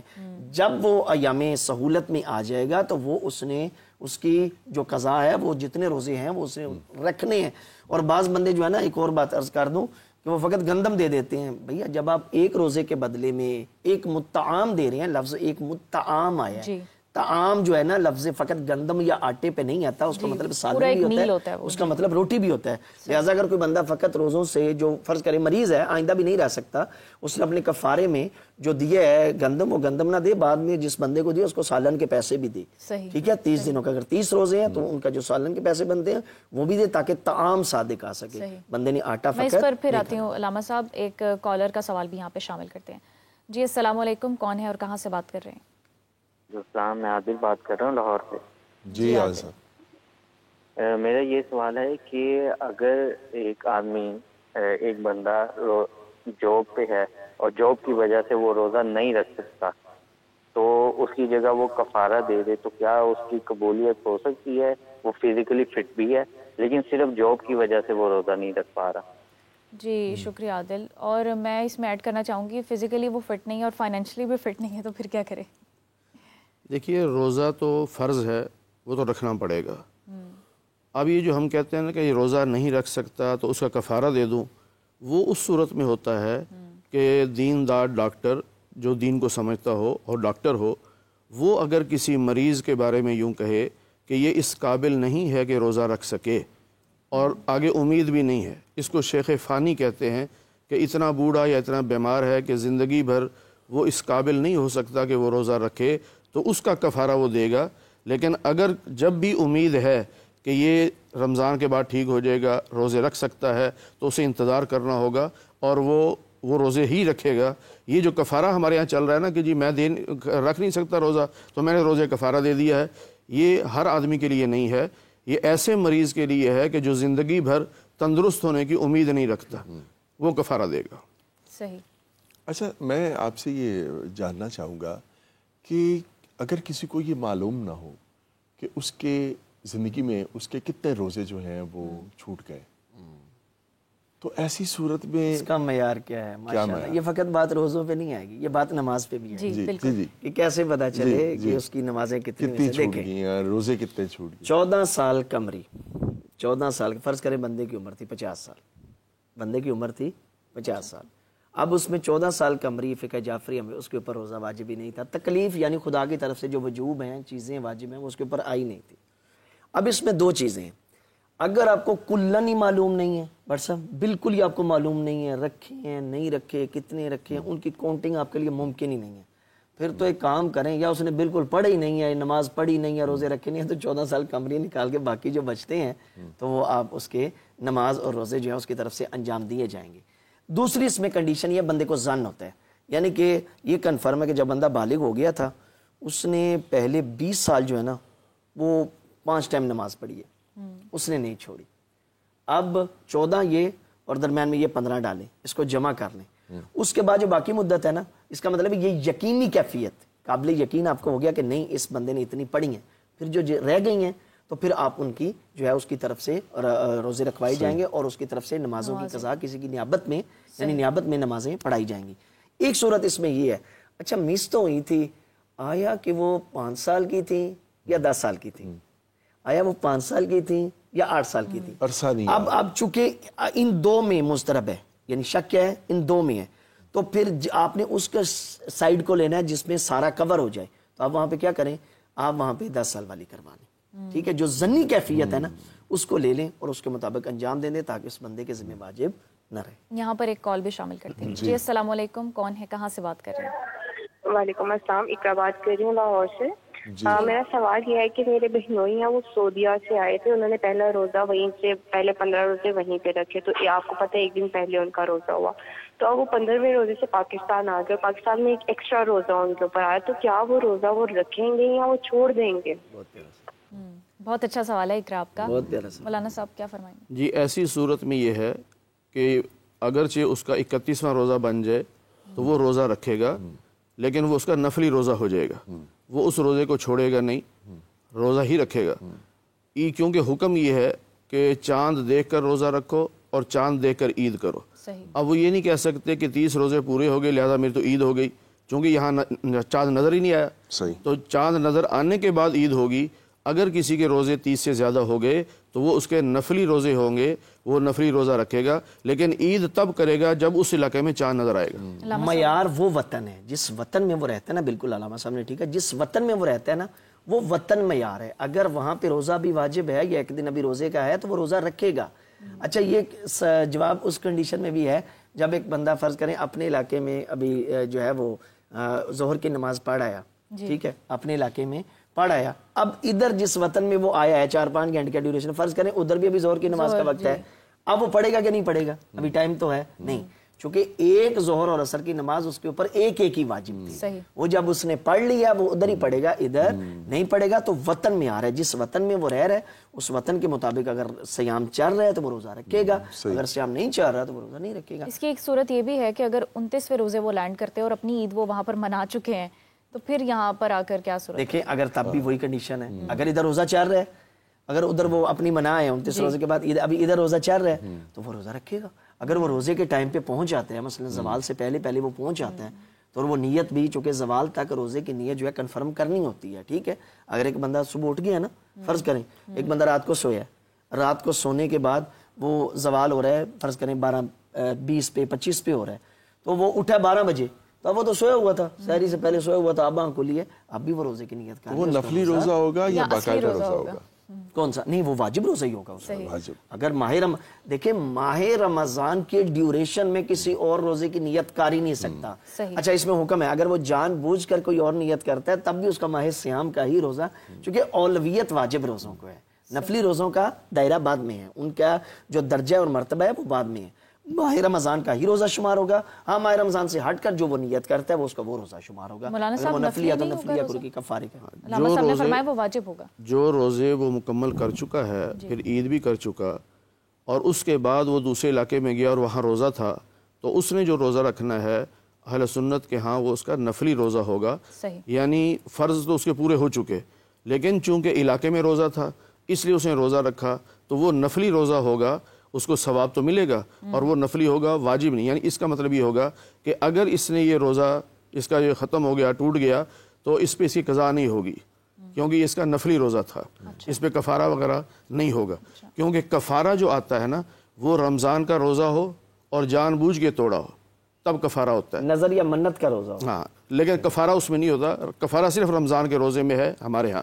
اگر کسی نے روزہ رکھا تھا، نفلی رکھا یا منت مانی تھی وہ رکھا، پھر وہ روزہ ٹوٹ گیا تو اس کا قضا تو کرے گا لیکن وہ کفارہ نہیں ہوگا۔ کفارہ صرف رمضان کے روزے کا ہوتا ہے، اور وہ بھی جان بوجھ کے چھوڑے تو تب ہوتا ہے، یعنی جان بوجھ کے توڑے تو پھر ہوتا ہے۔ اگر روزہ رکھا ہی نہیں تو اس کی تو قضا ہوگی، روزہ رکھ کے جان بوجھ کے توڑتا ہے تو پھر وہ کفارہ بھی ہوگا کہ 60 مسکینوں کھانا کھلائے گا یا 60 روزے رکھے گا۔ صحیح۔ عید کے روزے کے بارے میں کیا جو ہے وہ آپ فرمائیں گے؟ یہ جو روزہ ہے عید کا یہ جو ہے مکروہ شمار کیا گیا ہے، صحیح، اس کو بھی نہیں رکھنا چاہیے عید کا روزہ، چونکہ دیکھیں معیار یہ نہیں ہوتا کہ بندہ رکھ سکتا ہے یا نہیں رکھ سکتا، معیار یہ ہے کہ اللہ دیکھ رہا ہے بندہ میری مانتا ہے کہ نہیں مانتا۔ اصل میں معیار ہم اس چیز کو نا معیار کو ہم بھول جاتے ہیں۔ اب جو بندہ مسافر ہے 4 رکعتی نماز اس کے اوپر آ جاتی ہے 2 رکعتی، ٹھیک ہے، اب کیا وہاں اس کی ٹانگیں ٹوٹ رہی ہیں، وہاں اس کی انرجی کم ہو رہی ہے، کیا وہاں پہ وہ 4 نہیں پڑھ سکتا؟ اللہ نے یہ نہیں دیکھنا کہ یہ 4 پڑھ سکتا ہے یا نہیں پڑھ سکتا، اللہ نے یہ دیکھنا کہ یہ میری مانتا ہے یا نہیں مانتا، ٹھیک ہے. تو شریعت میں معیار جو ہوتا ہے حکم خدا ہوتا ہے, یعنی ہم سمجھتے ہیں کہ یہ عمل کریں گے تو اس کی بجاوری نا, اللہ دیکھ رہا ہے کہ میری مان رہا ہے کہ نہیں مان رہا. اب اس میں یہ نہیں دیکھتا, اس میں کوانٹٹی بھی نہیں دیکھی جاتی کہ یہ زیادہ ہے یا کم ہے. اب فجر کی دیکھیں 2 رکعت ہے, اب کیا بندہ فجر کی ٹائم 4 رکعت نہیں پڑھ سکتا؟ پڑھ سکتا ہے. اللہ نے یہ نہیں دیکھنا کہ یہ پڑھ سکتا نہیں پڑھ سکتا, لیکن میری خوشنودی کے مطابق عمل کر رہا ہے یا نہیں کر رہا. شریعت میں صرف یہ معیار ہے. فائزہ ایک کال ہے. جی السلام علیکم, کون ہے, کہاں سے بات کر رہے ہیں؟ السلام علیکم, عائشہ بات کر رہی ہوں اسلام آباد سے. جی عائشہ صاحب, مجھے پوچھنا تھا کہ جب ہم قرآن پاک پڑھ رہے ہوتے ہیں تو بیچ میں سجدے آتے ہیں, تو جیسے ہی سجدہ آتا ہے ہمیں تبھی سجدہ کر لینا چاہیے یا پورا قرآن پاک ختم کرنے کے بعد بھی پڑھ سکتے ہیں, اور اس کا طریقہ کار کیا ہے وہ بھی بتا دیں. شکریہ عائشہ. علامہ صاحب, اور اگر وہ سجدہ جو کہ واجب ہوتا ہے وہ نہ کیا جائے تو پھر کیا اس کا؟ دیکھیں یہ جو ہے نا آیات سجدہ, یہ 4 آیتیں ہیں پورے قرآن مجید میں جہاں واجب, مستحب سجدے اور بھی کافی ہیں قرآن مجید میں, یہ واجب ہیں. اچھا اس میں حکم ہے فوریت کا, فوریت یعنی فوری اس کو آپ نے انجام دینا ہے. اس کا مطلب ہے لیٹ کریں گے اگر آپ اسے تو وہ اس سے آپ کو گناہ ہوگا, ٹھیک ہے, گناہ ہوگا, اور اس کو آپ کو انجام بھی دینا ہوگا, اس کو مس نہیں کر سکتے. اور یہ جو سجدہ ہوتا ہے نا, یہ جو کیا نام ہے اپنی آیات والا, اس میں ضروری نہیں قبلہ رخ ہونا. اب مقصد یہ ہے کہ سجدہ یعنی آپ کا جھکنا خدا کی بارگاہ میں, پیشانی ٹیکنا صادق آ جائے, وہ آپ جہاں بیٹھے ہیں وہیں پہ رکھ دیں, لیکن کم از کم پیشانی ایسی جگہ پہ رکھی جائے جو جگہ مستقر ہو. یعنی کیا مطلب, یعنی جگہ ہلنے والی نہ ہو. تو اس میں آپ کو سجدہ کرنا ہوتا ہے, چونکہ یہ فوریت ہوتی ہے. اگر آپ لیٹ کریں گے تو اس میں کفارہ وغیرہ تو نہیں ہوتا, لیکن گناہ بندے کے ذمہ ضرور آ جاتا ہے. میں اس پہ عرض کر دوں, اہل سنت والجماعت کے نزدیک پورے قرآن مجید میں 14 آیات ہیں جن پہ سجدہ تلاوت واجب ہے. ان کے ہاں 5 ہیں, 4 ہمارے ہاں 14 ہیں. تو اس پہ پھر یہ حکم ہے کہ جب آپ نے وہ آیت پڑھ لی تو سجدہ واجب ہو گیا. اگر آپ اسی وقت کریں تو بہت بہتر, لیکن اگر آپ کہتے ہیں کہ میرا آدھا پارہ رہ گیا ہے میں وہ پڑھ لوں اس کے بعد کر لوں تب بھی ٹھیک ہے, وہ کر سکتے ہیں. لیکن بہتر یہ ہے کہ جتنی جلدی کر لیا جائے, کیونکہ واجب ہے, پتہ نہیں فوریت کا مطلب یہ ہوتا ہے جس کو اگر بعد میں بھی کرنا چاہیں کہ تلاوت ختم کر کے بعد میں کر لوں, ہو سکتا ہے میں نے 5 پارے پڑھے ہیں اور اس میں 3 سجدے آ گئے اور وہ چاہ رہے ہیں کہ میں آخر میں تینوں اکٹھے کر لوں, تو بالکل کر سکتے ہیں. اور اس میں یہ ہے کہ صرف دل میں ارادہ ہوگا کہ میں سجدہ تلاوت کر رہا ہوں, اور اللہ اکبر کہہ کے سجدے میں چلا گیا اور سبحان ربی الاعلیٰ کہہ کے اٹھ گیا, بس سجدہ ہو گیا. یعنی سجدے میں جا کر سبحان ربی الاعلیٰ کہہ دیا تو سجدہ ہو گیا, اس کا سجدہ تلاوت ادا ہو گیا. ویسے اس کی کیا حکمت ہے علامہ صاحب آیات سجدہ میں؟ آیات سجدہ آپ دیکھیں, سجدہ نماز ہو, کوئی بھی نماز ہو, اولین جو یعنی کہ خدا کے نزدیک خدا کی بارگاہ میں عاجزی کا جو بڑا مرتبہ ہے نا, جو بڑا رکن ہے وہ سجدہ ہے. چونکہ بندے کس میں اپنی اکڑ اور جو محسوس کرتے ہیں, پیشانی کسی کے سامنے جھکانا, اپنے آپ کو جی ہم دو فلاں بندے جی یہ تو دروازے سے جو ہے نا جھک کے بھی نہیں گزرتے, تو وہی جھکانا مقصود ہے کہ خدا جب سارے لوگ وہ ہے نا ایک ہی صف میں کھڑے ہو گئے, نہ بندہ رہا نہ کوئی بندہ نواز, یعنی سب کو جب خدا کی بارگاہ میں جھکائیں گے تو اس کا مطلب ہے جو فقیر ہے جو غنی ہے دونوں جب ایک جیسے خدا کی بارگاہ میں پیش ہوں گے تو وہ جو فقیر ہے وہ احساس کمتری اب اس میں نہیں آئے گی, یہ بھی تو میرے ساتھ خدا کی. علامہ صاحب فرض کیا کہ آپ آیات سجدہ تلاوت کر رہے ہیں اور میں سن رہی ہوں یا بٹ صاحب سن رہے ہیں, تو ہم پر بھی سجدہ ہوگا؟ احسن, تم بہت پیارا سوال. اس میں ہوتا ہے ایک ہوتا ہے سماع, ایک ہوتا ہے استماع. صحیح, ٹھیک ہو گیا. اب فرق یہ ہے کہ پڑھی جا رہی ہے یا ٹی وی کے اوپر لگی ہے. ایک دفعہ یہ کہ آپ توجہ سے سن رہے تھے, آپ توجہ سے سن رہے تھے کہ آیت سجدہ چاہ رہی ہے, آپ کا پورا دھیان بھی تھا, تو یہ ایسے ہی سمجھے کہ جیسے آپ پڑھ رہے ہیں, آپ نے کرنا ہے. ایک دفعہ یہ سما گزری ہے, آپ کو پتہ نہیں ہے, یعنی آپ اپنے کاموں میں مصروف تھے, آواز ٹکرا رہی تھی, تو اس صورت میں وہ آپ کے اوپر واجب نہیں ہوگا. دیکھیں وہ علم نہیں ہے, آپ کو آپ کی توجہ نہیں ہے, تو علم ہو, آپ کو معلوم ہو, تب آپ کے اوپر جو ہے واجب. ہاں لیکن اس میں پھر بھی اگر کوئی بعد میں بتا دیتا ہے, سما بھی چل رہا تھا, کوئی بندہ آپ کو بتا دیتا ہے جی نہیں اس وقت جب آپ متوجہ نہیں تھے نا تو آیت سجدہ وہاں سے گزری, ہاں تو آپ پڑھ سکتے ہیں. صحیح. مولانا صاحب آپ بھی اتفاق کرتے ہیں؟ جو قرآن کریم کی آیت سجدہ کی تلاوت کر رہا ہے اس پر بھی سجدہ واجب ہوگا, جو سن رہا ہے اس پر بھی سجدہ واجب ہوگا. ایک مجلس میں اگر ایک آیت کو بار بار بھی پڑھا جائے تو سجدہ ایک ہی واجب ہوگا.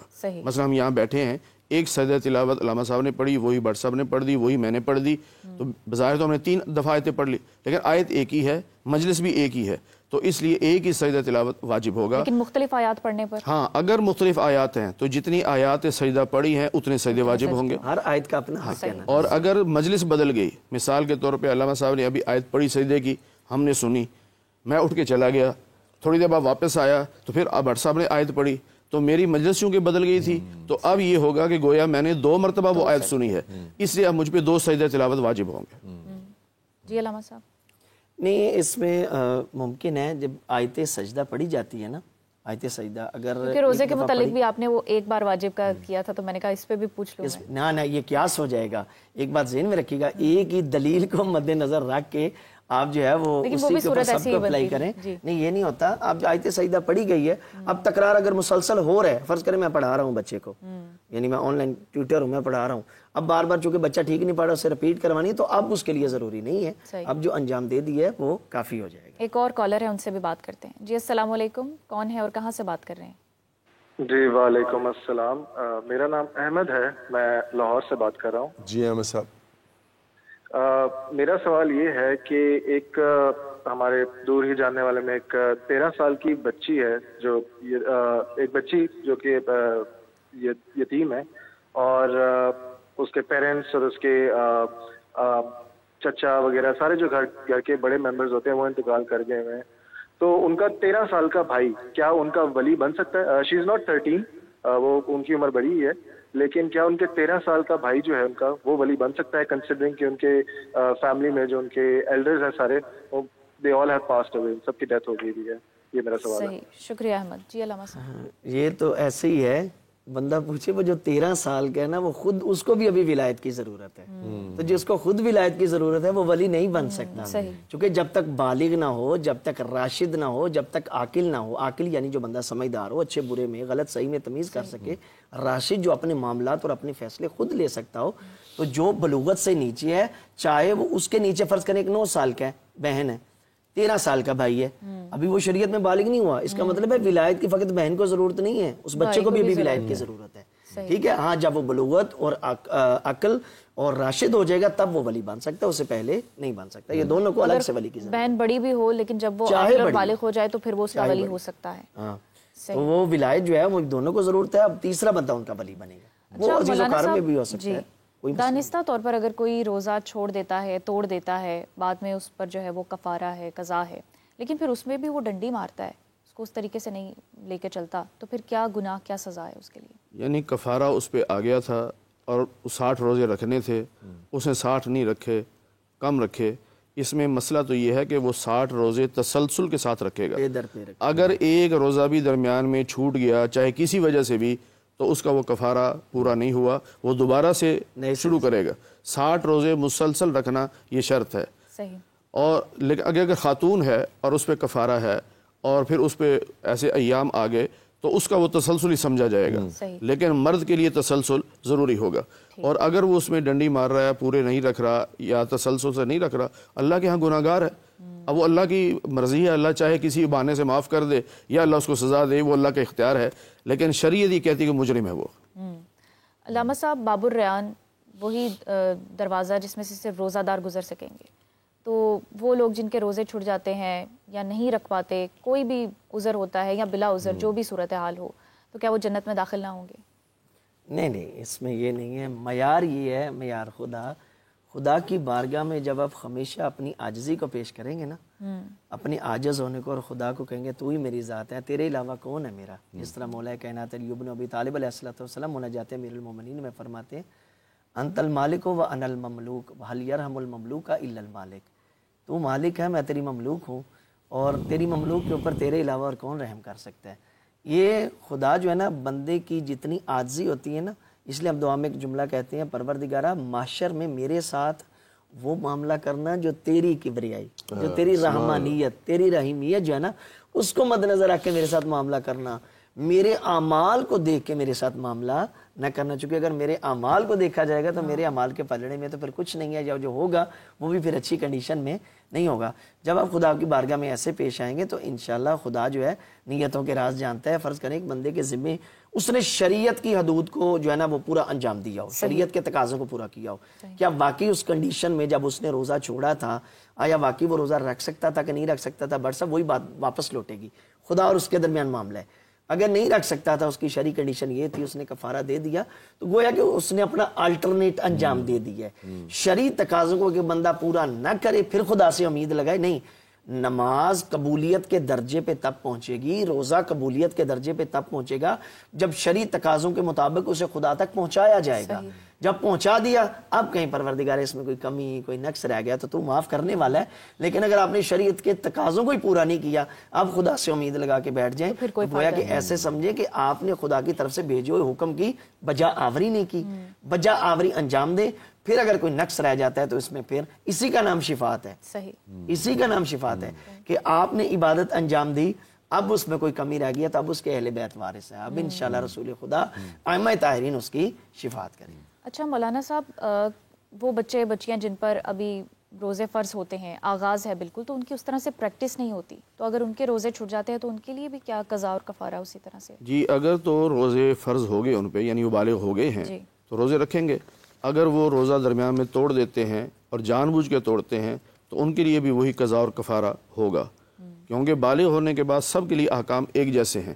اس میں یہ نہیں کہ ابھی یہ نیا سٹارٹ ہوا ہے اس کے لیے اور حکم ہے، جو پرانا ہو گیا اس کے لیے اور حکم ہے، نہیں، اصل جو حد ہے شریعت میں وہ بالغ ہونا ہے۔ بالغ ہونے کے بعد جو احکام فرض ہو گئے ہیں اب وہ سب کے لیے احکام ایک جیسے ہوں گے۔ اچھا، یہاں ایک چیز میں اور عرض کر دوں کہ جو روزے کسی مجبوری سے چھوٹ جاتے ہیں، کسی مجبوری سے بھی، تو ہمارے ہاں عموماً بعض لوگ مطلب افسردہ ہو جاتے ہیں کہ میں بڑا بد نصیب ہوں کہ میرا رمضان کا روزہ چھوٹ گیا۔ تو میں ان سے عرض کرنا چاہتا ہوں پریشان نہ ہو، اگر مجبوری سے روزہ چھوٹا ہو تو رمضان کے بعد جب بھی آپ رکھیں گے اللہ آپ کو رمضان ہی کا ثواب دیں گے۔ اور دوسری حدیث پاک نبی علیہ الصلوۃ والسلام ہے کہ اگر جان بوجھ کے چھوڑے گا، جان بوجھ کے روزہ چھوڑے گا تو پھر وہ ساری زندگی بھی روزے رکھتا رہے، اس روزے کے ثواب کو نہیں پا سکتا۔ یہ فرق ہے جان بوجھ کے اور مجبوری میں۔ مجبوری میں رہا تو اللہ یہی ثواب دیں گے رمضان کا، جان بوجھ کے چھوڑے گا تو پھر یہ ثواب نہیں ملے گا اس کو۔ اچھا، اس میں ہے نا، آپ نے دیکھا کہ پوچھا کہ ابھی جو بچی ہے ابھی بالغ ابھی ہوئی ہے تو اس کے لیے تمرین بھی تو ہے نا، بلوغت سے پہلے انہیں مشق کروائی جاتی ہے، جس طرح آپ کے گھر میں بھی ہوں گے چھوٹے چھوٹے بچے، بعض ہیں جو روزے کو پورا انجام دے دیتے ہیں، بعض ہیں جو آدھا گزار کے پھر وہ کچھ کھا لیتے ہیں، تو اس کی اگر پریکٹس پہلے سے بلوغت سے 1-2 سال پہلے پریکٹس کروائی جائے تو میرے خیال میں جب بچہ بالغ ہوگا تب اس کی وہ عادت بن چکی ہوگی، تب اس کے لیے روزے کو پورا کرنا انجام دینا آسان ہو جائے۔ اچھا علامہ صاحب، ایسے بھی کچھ لوگ ہوتے ہیں جو صاحب استطاعت ہوتے ہیں، فزیکلی بھی فٹ ہوتے ہیں، لیکن وہ روزے نہیں رکھتے اور اس چیز کو جو ہے وہ عام سمجھتے ہیں کہ ہم اس کا فدیہ دے دیں گے، اس کا کفارہ دے دیں گے۔ یہ میں وہی بات کروں گا، یہ فسق کے نزدیک لے جاتی ہے، یہ بندے کو یہ چیز فاسق بنا دیتی ہے۔ فاسق اس بندے کو کہتے ہیں جو اس لیول پہ پہنچ جائے گناہ کو گناہ نہ سمجھے، فزیکلی بھی ٹھیک ہے، یا جیسے کہ آغا صاحب نے فرمایا ڈاکٹر اسے باقاعدہ مینشن کر کے دے کہ اگر آپ نے روزہ رکھا تو آپ کے لیے نقصان دہ ہے، اگر ایسی کنڈیشن بھی نہیں ہے، فزیکلی بھی ٹھیک ہے، مالی، باقی امیر غریب روزہ سب پہ واجب ہے، اس میں امیر اس کا کفارہ جو ہے وہ قبول نہیں ہوگا۔ نہیں، کفارہ اگر وہ دے دے گا وہ لگے گا ہی نہیں، وہ میں نے وہی بات پچھلی واپس آ جائے گی، قضا اور کفارہ دونوں ہیں۔ جس طرح اگر ایک بندہ جان بوجھ کے روزہ اختیاری حالت میں باطل کرتا ہے، جس طرح اس وقت اس پر قضا اور کفارہ ہے، اگر ایک بندہ جان بوجھ کے روزے کو ضائع کرتا ہے، نہیں رکھتا، اسی طرح اس کے اوپر قضا اور کفارہ ہے۔ اللہ اس کنڈیشن میں کسی کو نہ لے جائے۔ خدا یہ خدا کی قریب ہونے کا مہینہ ہے، خدا کے قرب کا مہینہ ہے، اور یہ بندہ اللہ چاہتا ہے میرا بندہ میرے قریب آ جائے، بلکہ ان دنوں میں تو خدا نے کھلا پیکج دے رکھا ہے۔ باقی کسی مہینے میں رسالت میں آپ کا جو خطبہ ہے نا ماہ رمضان کی استقبال کے حوالے سے، میں کہتا ہوں بڑا پیارا خطبہ ہے، کسی مہینے میں کسی دن کسی رات کے متعلق نہیں فرمایا گیا کہ اللہ نے شیطان کو باندھ دیا، فقط ماہ رمضان میں فرمایا شیطان کو باندھ دیا۔ باقی مہینوں میں آپ تسبیح پڑھیں گے تو تسبیح کا ثواب ملے گا۔ اس مہینے میں آپ ایک دفعہ تسبیح جناب سیدہ پڑھنے کے بعد تسبیح خالی گھماتے جائیں، آپ کے تسبیح گھمانے کا ثواب ملے گا۔ باقی عام دنوں میں آپ سوئیں گے تو آپ سونا آپ کی ضرورت ہے، ثواب نہیں ملے گا۔ اس مہینے میں آپ روزے کے ساتھ سو جائیں، آپ کے سونے کا بھی ثواب بن جائے گا۔ اچھا حضرت یہ بتائیے، کچھ کھانے سے تو روزہ ظاہر ہے ٹوٹ جاتا ہے، کسی کا حق کھانے سے بھی روزہ ٹوٹ جاتا ہے؟ کسی کا حق کھانے سے تو جہنم واجب ہوتی ہے۔ صحیح۔ جو کسی کا حق کھاتے ہیں وہ اللہ کے حکم کی نافرمانی کر رہے ہیں۔ جس طرح وراثت میں بہنوں کا حق ہے، اگر کوئی بھابھی بیوہ ہو گئی ہے اس کا حق ہے، لیکن ہمارے معاشرے میں کیا کہتے ہیں کہ نہیں اس کو ہم نہیں دینا، بہن کو نہیں دینا، بعض دفعہ ماں کو نہیں دیتے، ماں بہت بوڑھی ہے لیکن دیتے نہیں، وراثت نہیں دیتے، یہ حق آ جاتے ہیں۔ یہ بالکل غلط ہے۔ جو کسی کا حق کھا رہا ہے وہ حرام کھا رہا ہے، باطل کھا رہا ہے، اور جو حرام کھا رہا ہے حرام کی سزا تو آپ سب کو پتہ ہے، تو اس لیے کسی کا حق نہیں کھانا چاہیے بالکل بھی۔ یہاں ایک چیز میں اور عرض کر دوں کہ روزہ فرض ہے، اگر کوئی شخص یہ کہے کہ روزہ فرض نہیں ہے تو وہ دار اسلام سے نکل جاتا ہے، اس لیے کہ اس نے اللہ کے قرآن کا، اللہ کے حکم کا انکار کر دیا۔ اگر مانتا ہے روزہ فرض ہے لیکن رکھتا نہیں تو یہ مسلمان ہے لیکن فاسق ہے، گناہ گار ہے، یہ توبہ کرے گا، توبہ قبول ہو جائے گی، اللہ معاف فرما دے گا۔ اچھا، اس میں ایک چیز اور کہ اعمال میں بہت دفعہ کمی ہوتی ہے۔ ہم لوگ یہ سمجھتے ہیں کہ ہماری نجات عمل کی وجہ سے ہوگی، ایسا نہیں ہے۔ نبی پاک صلی اللہ علیہ وسلم نے فرمایا کہ اپنے عملوں پہ بھروسہ نہ کرنا، جنت میں جو جائے گا وہ اللہ کی رحمت سے جائے گا، جہنم سے جو بچے گا وہ بھی اللہ کی رحمت سے بچے گا۔ اعمال کیوں کر رہے ہیں؟ رب کا حکم سمجھ کے، بس۔ اعمال پہ بھروسہ نہیں ہے کہ اس کی وجہ سے جنت میں جائیں گے، ہم عمل کر رہے ہیں، میرے رب کا حکم ہے، میں کر رہا ہوں، لیکن بھروسہ اللہ کی رحمت پہ ہوگا۔ اور اللہ تعالیٰ خود قرآن کریم میں صاف فرماتے ہیں کہ لا تقنطوا من رحمت اللہ، تم عمل کرتے جاؤ، غلطیاں بھی ہوتی جائیں گی، لیکن میری رحمت سے مایوس نہ ہونا، میری رحمت سے مایوس نہ ہونا۔ اللہ تو 100 بندے کے قاتل کو بھی معاف کر دیتا ہے۔ اور یہ دن جو چند دن رہ گئے ہیں، اس میں ہمیں چاہیے کہ ہم اپنے مسلمان بہن بھائیوں کا حوصلہ بڑھائیں اور ان کو یقین دلائیں کہ رب کی رحمت پہ بھروسہ کریں۔ یہ نہ سمجھے کہ رمضان تو گزر گیا، اب 2 دنوں میں کیا کر سکتا ہوں۔ 1 منٹ بھی باقی ہو اور انسان سچے دل سے کہہ دے یا اللہ مجھ سے غلطیاں ہوگی تو معاف کر دے، اللہ کی رحمت بہت وسیع ہے، اللہ اسے معاف کر دیں گے۔ مجھے آپ یہ بھی بتائیں کہ روزے کا تو ہے کفارہ، اور اگر بٹ صاحب جو ہے وہ عیدی نہ دیں تو اس کا بھی کوئی کفارہ ہوگا؟ اب اس کی آپ یہ سوال نہ پوچھتی، سیدھا سیدھا مجھ سے عیدی لے لیتی۔ اب شرعی نقطہ نظر سے تو اس کی حیثیت نہیں ہے کہ اگر عیدی نہ دی جائے تو کیا اس کے روزوں کو کوئی نقصان ہوگا یا قبول ہوں گے یا نہیں ہوں گے۔ بس یہ ایک حوصلہ افزائی ہے کہ بڑے جو ہیں وہ چھوٹوں کو جو ہے نا عیدی دیتے ہیں۔ اچھا، اس میں ایک چیز میں ایڈ کرنا چاہوں گا، بچے چھوٹے ہیں لیکن ابھی بلوغت کے قریب ہیں، آپ چاہتے ہیں ان کی پریکٹس ہو جائے۔ پریکٹس میں آپ بطور تشویق یہ پوائنٹ رکھتے ہیں، بیٹا اگر آپ روزے کو انجام دیں گے آج کے، اور جتنے روزے آپ رکھ سکیں گے فی روزے کا آپ کو 1000 روپیہ ملے گا، ٹھیک ہے۔ اب ازراہ تشویق یعنی شوق دلانا۔ اب چاہے وہ اگر اس کی یہ کنڈیشن ہے 4-5 سال کا ہے، لیکن آپ اسے ویسے دکھا رہے ہیں کہ یہ عبادت کیا ہوتی ہے۔ اسی لیے رسالت میں آپ کی حدیث ہے، واجب نماز مسجد میں پڑھو، مستحب نماز گھر میں پڑھو۔ وہ یہی ہے، بچہ مصلی دیکھے گا تو اسے پتہ چلے گا نماز ہے، بچہ والدین کو روزہ رکھتے ہوئے دیکھے گا تو اسے پتہ چلے گا روزہ بھی کوئی چیز ہے۔ اور جو بچہ بلوغت سے پہلے، حالانکہ اس کی نہ شریعت میں بھی واجب ہے، نہ اس کے اوپر کوئی حد ہے، نہ اس کے اوپر کوئی تکلیف ہے، جو بچہ بلوغت سے پہلے، اس کے اوپر ائمہ کی بہت ساری احادیث ہیں، کوئی مطلب کہ سجدے میں گر جاتا ہے یا آپ سجدے میں اس نے سجدہ کر دیا، مصلی بچھا لیا، تو اللہ کو یہ انداز اتنا پسند ہے کہ بچے کی بلوغت سے پہلے یہ چھوٹی چھوٹی یہ کھیل کے ساتھ یہ جو عبادت ہے، یہ اس بچے کی عبادت اس کے والدین کے گناہوں کی کنفرم بخشنے کا سبب بن جاتا ہے۔ سبحان اللہ، سبحان اللہ۔ سبحان اللہ۔ مولانا صاحب، آج آخری طاق رات بھی ہے، اس حوالے سے بھی فرمائیے، اس کی اہمیت کے حوالے سے کچھ خاص عبادات، کچھ خاص دعائیں۔ دیکھیے، یہ طاق رات ہے اور اس رمضان کی آخری طاق رات ہے، اور نبی پاک صلی اللہ علیہ وسلم نے فرمایا ہے کہ طاق راتوں میں لیلۃ القدر کو تلاش کرو۔ اب ہمیں تو نہیں پتہ کہ لیلۃ القدر گزر چکی یا نہیں گزری یا کیا ہے، تو ہم تو اس کو اسی نیت سے عبادت کریں کہ ہو سکتا ہے کہ آج لیلۃ القدر ہو اور میری آج کی عبادت 1000 مہینے کی عبادت سے بڑھ جائے، تو اس نیت سے خوب عبادت کریں۔ اور عبادت میں سب سے زیادہ بہتر چیز یہ ہے اپنے گناہوں پر معافی مانگی جائے، کیونکہ لیلۃ القدر کے حوالے سے احادیث میں ہے کہ بعض گناہ گار ایسے ہیں کہ ان کی اس رات میں بھی مغفرت نہیں ہوتی۔ ہم تو سمجھتے ہیں کہ ہم نے عبادت کر لی، ہم بخشے گئے، لیکن نبی علیہ الصلوۃ والسلام نے فرمایا کہ جو شرک کرتا ہے وہ ساری رات بھی عبادت کرتا رہے، اس کی معافی نہیں ہے۔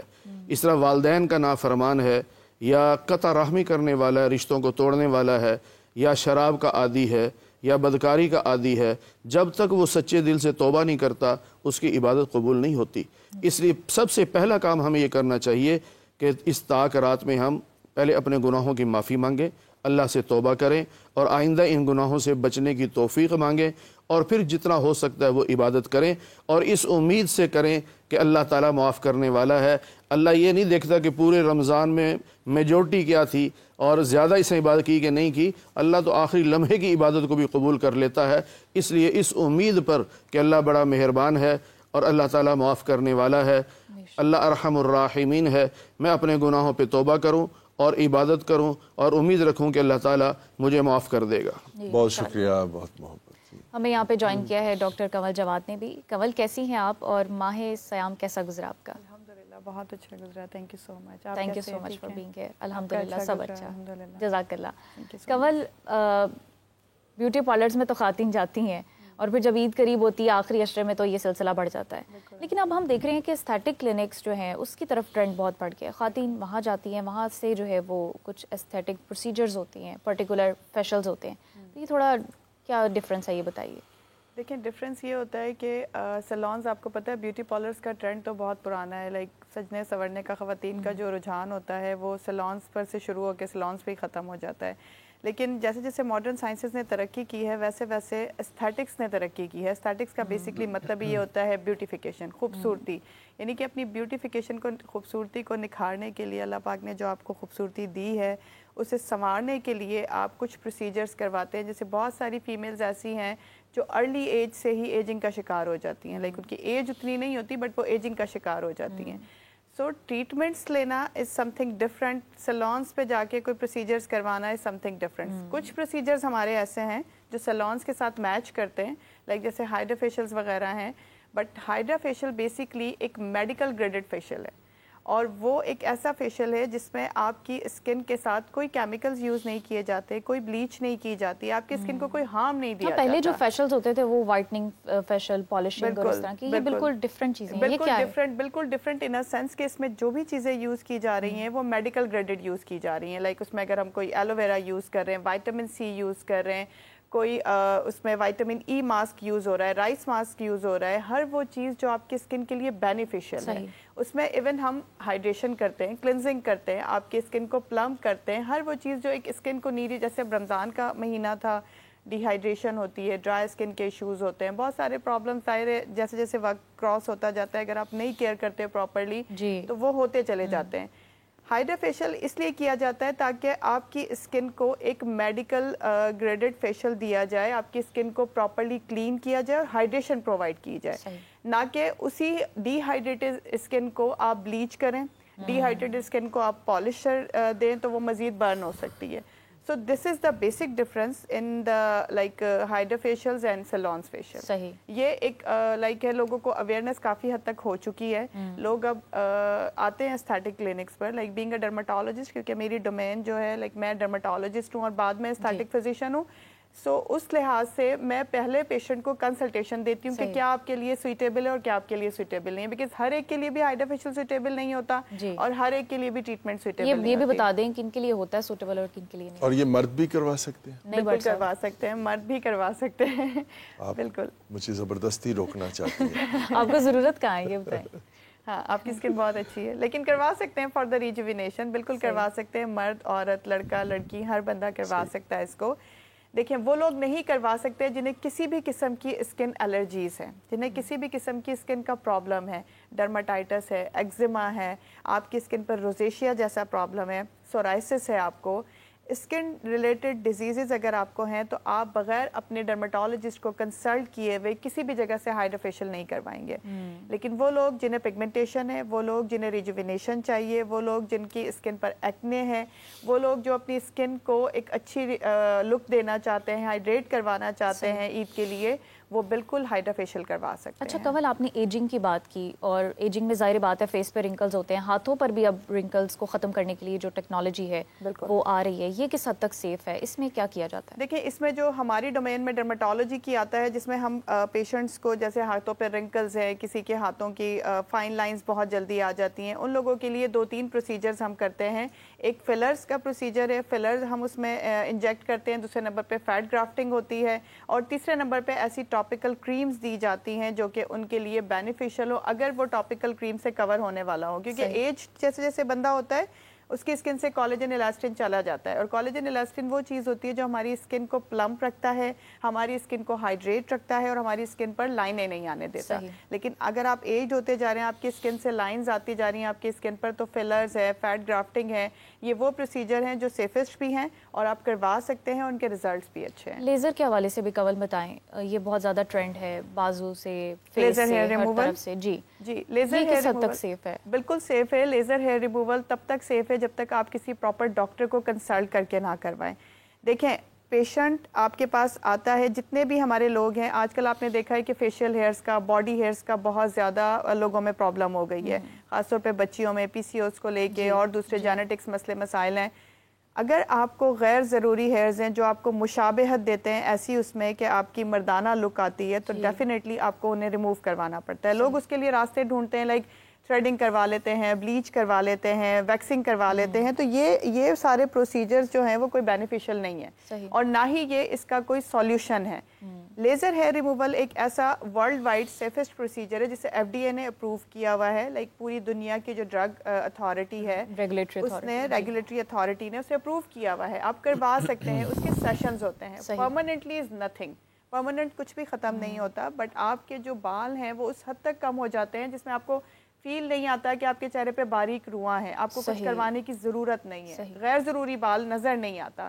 سو 6 to 10 سیشنز ہم انیشیل ایڈوائز کرتے ہیں انٹل انلیس کہ اگر آپ کو کوئی پرابلم ہے, لائک پی سی او ایس ہے, جینیٹکس کا ایشو ہے, یا کوئی آپ ایسے پروڈکٹس یوز کرتے ہیں, کوئی میڈیکیشنز ایسی یوز کر رہے ہیں, تو ہم سب سے پہلے اس کو ایڈریس کرتے ہیں, اس چیز کو دیکھتے ہیں, اس کے بعد آپ کا لیزر ہیئر ریموول کرتے ہیں. تو اٹس اے سیفسٹ پروسیجر اور میری طرف سے ہائیلی لائک انڈوزڈ ہے. بینگ اے ڈاکٹر آپ کروا سکتے ہیں. فائزہ ایک کال ہے, جی کال لیتے ہیں. جی السلام علیکم, کون ہے, کہاں سے بات کر رہے ہیں؟ وعلیکم السلام جی, مریم بات کر رہی ہوں سیالکوٹ سے. جی مریم صاحبہ, ابھی آپ لوگوں نے ہائیڈرا فیشیل کی اور فل باڈی لیزر کی بات کی, تو میں نے پوچھنا تھا کہ فل باڈی ہیئر لیزر جو ہے وہ اسلام میں جائز ہے یا نہیں؟ جی شکریہ مریم. مولانا صاحب. جی ہاں, اجازت ہے, اسلام نے اجازت دی ہے. اگر کوئی اپنے بال سارے صاف کروانا چاہتی ہے تو کروا سکتے ہیں. البتہ جو مرد ہیں ان کے لیے داڑھی نہیں صاف کروا سکتے. صحیح. علامہ صاحب آپ بھی اتفاق ہے اس میں نا جو ہے نا وہ مطلب کہ پردے کا خیال ضروری ہے. مثلا کہ خاتون ہے تو وہ صاف ظاہر ہے اس چیز کی رعایت کی جائے تو حرج نہیں. غیر ضروری بال یہ ایسی ہے, دیکھیں خوبصورت بننا سنورنا یہ رسالت مآب کی حدیث سے شامل ہے. بعض بندے پتہ کیا سمجھتے ہیں, بھئی رسالت مآب سادہ تھے. بھئی سادہ نہیں تھے. اپنی خوشبو کا, اپنی داڑھی کو بنانا, داڑھی کو سنوارنا, اچھا لباس پہننا, اچھی وضع کا جو ہے یہ اسلام کا حصہ ہے. اب کیا بندہ ایسے ہی پھرتا رہے, بندہ دیکھنے والا بھی کہ یہ کوئی ایجنڈ لگ رہا ہے, نہیں. اپنے آپ کو خوبصورت بنانے کے حوالے سے اسلام میں اس کے خلاف کوئی حدیث نہیں ہے, نہ قرآن نے اس کے خلاف کچھ کہا ہے. لیکن یہ ہے کہ جو بھی ہو شریعت کے تقاضوں کے مطابق ہو. اچھا عید بہت قریب ہے کول, تو اب خواتین جو ہے وہ تو جا رہی ہیں, دھڑا دھڑ رش لگا ہوا ہے. یہ بتائیں کہ لیزر جب فیس پہ کرواتے ہیں یا فیشلز, تو کچھ لوگوں کی ایکنی پرون سکن ہوتی ہے, تو عید تو پھر ان کی خراب ہو جانی ہے. تو کتنا ٹائم ڈیوریشن جو ہے وہ ریکمینڈ کرتی ہے کہ کتنی دیر پہلے آیا جائے اور ایسے ٹریٹمنٹس لیے جائیں؟ بالکل ایسے ہی. دیکھیں لیزر ہیئر ریموول کو تو ایسا کوئی پرابلم نہیں ہوتا. جن کی ایکنی پرون سکن ہوتی ہے ان کو خاص طور پہ ہم ہدایت یہ دیتے ہیں کہ آپ کم از کم 1 ہفتہ پہلے اپنی لیزر کروا لیں. بیکاز اگر آپ کی ایکنی نے ایگزیسربیٹ ہونا ہے, آنا ہے, تو وہ اس ڈیوریشن میں آ کے ختم ہو جائے. صحیح. لیکن جو ہائیڈرا فیشیلز ہوتے ہیں اور اگر ان کی ایکنی پرون سکن ہے تو ان کو کم از کم 15 ڈیز پہلے ہم ٹریٹمنٹ دینا اسٹارٹ کر دیتے ہیں. صحیح. ایکنی پرون سکن پر ہم ایکنی والا ہائیڈرا دیتے ہیں. لائک اس کا خیال کرتے ہیں کہ کوئی ایسا پروڈکٹ نہ یوز کیا جائے جس سے ان کی ایکنی جو ہے وہ مزید بڑھ جائے.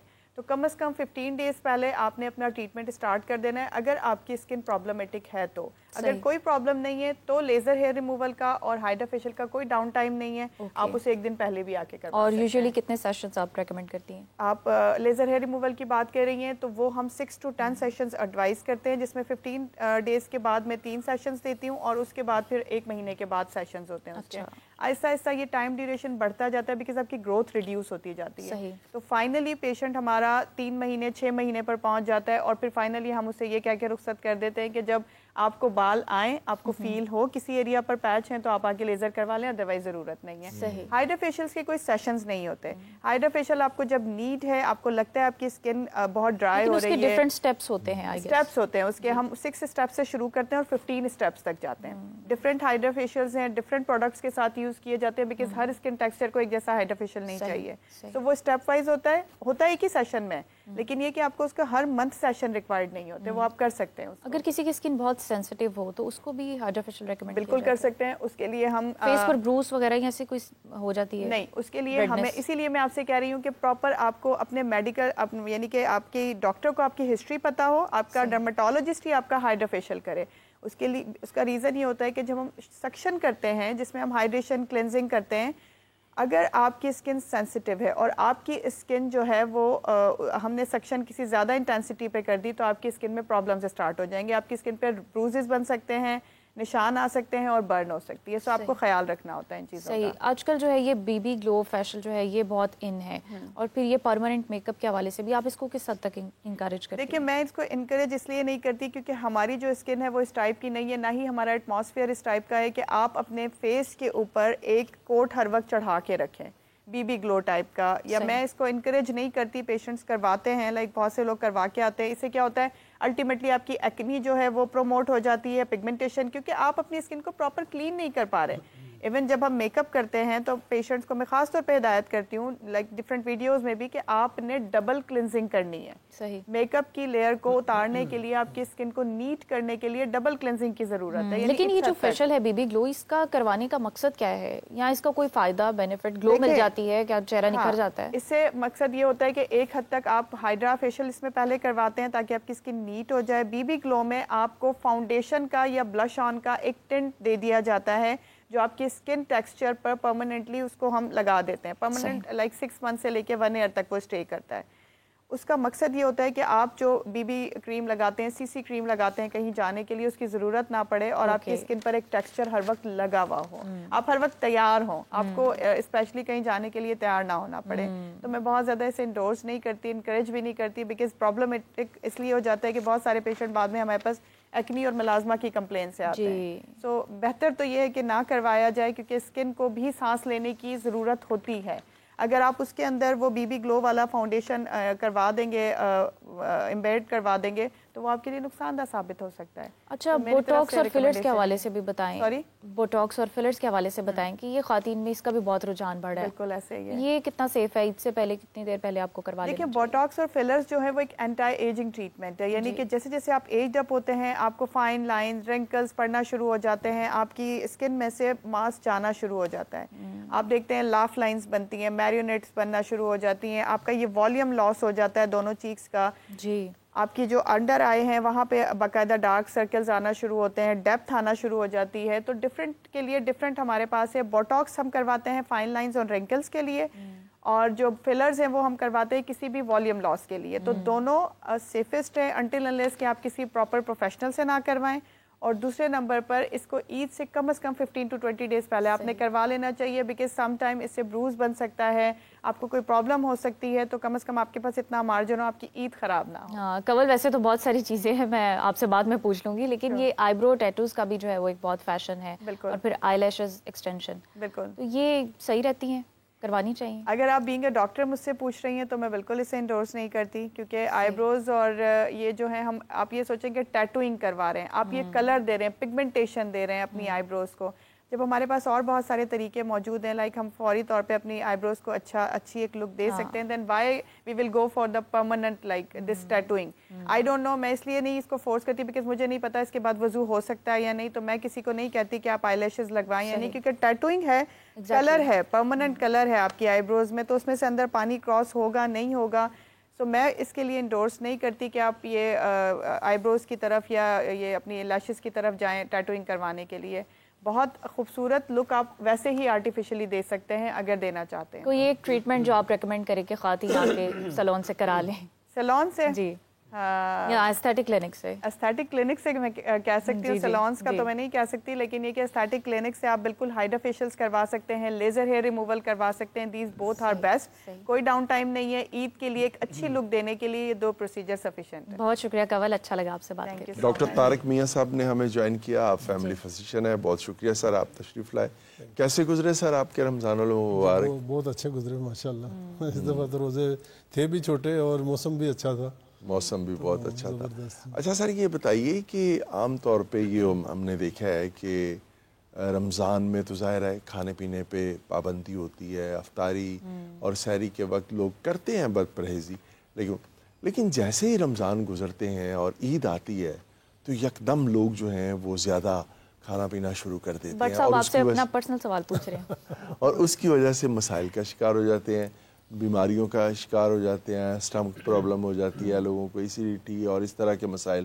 تو آپ کیا کہیں گے اس حوالے سے کہ کیا رمضان کے فوراً بعد عید کے موقع پہ خصوصاً کون سی ایسی احتیاطی تدابیر اختیار کرنی چاہیے جس سے آپ کی صحت ٹھیک رہے؟ آپ نے موقع کے حساب سے بڑا زبردست کویشچن پوچھا سر. بیسیکلی ہم تھوڑا سا جائیں گے کہ فاسٹنگ بیسیکلی ہے کیا، فاسٹنگ کیوں رکھے گی مختلف مذاہب میں. اللہ تعالیٰ جس نے یہ ہیومن باڈی کریٹ کی ہے، جس نے جو آرکیٹیکٹ ہے اس باڈی کا، وہ بہتر سمجھتا ہے کہ یہ کیسے بہتر ورک کرے گی. اب تمام مذاہب میں روزے فاسٹنگ اور روزے رکھے گئے. جی. قرآن مجید میں بھی آیا کہ ہم نے آپ سے پہلی قوموں پہ بھی فرض کیے تھے. جی. تو روزے کا مقصد اتنا کہ اگر، اور اتنی امپورٹنٹ یہ چیز ہے کہ نبی کریم صلی اللہ علیہ وسلم سال میں 142 روزے، ہر سوموار اور ہر جمعرات کو روزہ، پھر کئی نفلی روزے. ٹھیک ہے جی. اچھا، اس سے کیا ہوتا ہے کہ آپ ایک مشین 24 آور چل رہی ہے اور اس کو آپ نہیں دیتے ٹائم اس کو تھوڑا سا ریکور کرنے کے لیے، تو کیا ہوگا کہ وہ مشین زیادہ دیر نہیں چلے گی. ہمارا جو ڈائجسٹو سسٹم ہے، اس میں عام طور پہ ہم کیا کر رہے ہیں، زیادتی کیا کر رہے ہیں کہ ہم جو رمضان کے علاوہ دن ہے، ہم 6 دفعہ صبح ناشتہ کیا، پھر دفتر میں جا کے چائے بسکٹ لے لیے، پھر دوپہر کا کھانا، پھر ایوننگ ٹی، پھر رات کا کھانا، پھر لیٹ سوتے ہوئے. تو 6 دفعہ ہم اس کو نہ فل کر رہے ہیں. اس سے کیا ہوتا ہے کہ اس کو، اور ہر مشین جو چلتی ہے اس کی کچھ نہ کوئی ویئر ٹیئر ہوتی ہے. آپ گاڑی لے لیں، آپ موٹر سائیکل لے لیں، کوئی چیز بھی لے لیں، جب وہ چلے گی تو اس کو اگر ریسٹ دیں گے تو وہ اس کا، اللہ تعالیٰ نے انسان کے جسم میں ایک ایسا پروسیس رکھا ہوا ہے جس کو ہم آٹوفیجی کہتے ہیں. آٹوفیجی مینس سیلف کلیننگ. وہ کیا ہوتا ہے کہ جب آپ کچھ نہیں کھاتے تو آپ کے اندر جتنا جنگ پڑا ہوا ہے جو کہ آپ کے لیے انتہائی مضر ہے، اور وہی 8 بیماریوں کا، جو میٹابولک ڈیزیز جنہیں کہتے ہیں، sugar, blood pressure, heart diseases, جگر پہ چربی، اس کے علاوہ کینسر تک، اور فیمیل میں پولیسسٹک اووریز، یہ اور کولیسٹرول کی ذاتی، یہ 8 بیماریاں ہیں جو کہ زیادہ کھانے کی وجہ سے اور بار بار کھانے کی وجہ سے. اچھا ڈاکٹر صاحب، رمضان میں تو خوراک پہ کنٹرول رہتا ہے، تو پھر شوگر اور بلڈ پریشر بھی کنٹرول میں رہتے ہیں کسی حد تک. لیکن رائٹ آفٹر رمضان جو ہے وہ لوگوں کا بی پی شوٹ ہونے لگتا ہے، شوگر بھی آؤٹ آف کنٹرول ہو جاتی ہے. تو کیا وہ روزے والی پریکٹس کو کنٹینیو کرے، یا کچھ کیا ڈیفرنٹ کرنا چاہیے کہ ان کا بی پی کنٹرول رہے، شوگر کنٹرول رہے؟ دیکھیں جی، ہمارے یہ 3 دفعہ کھانا یا 6 دفعہ کھانا ابھی شروع ہوا ہے.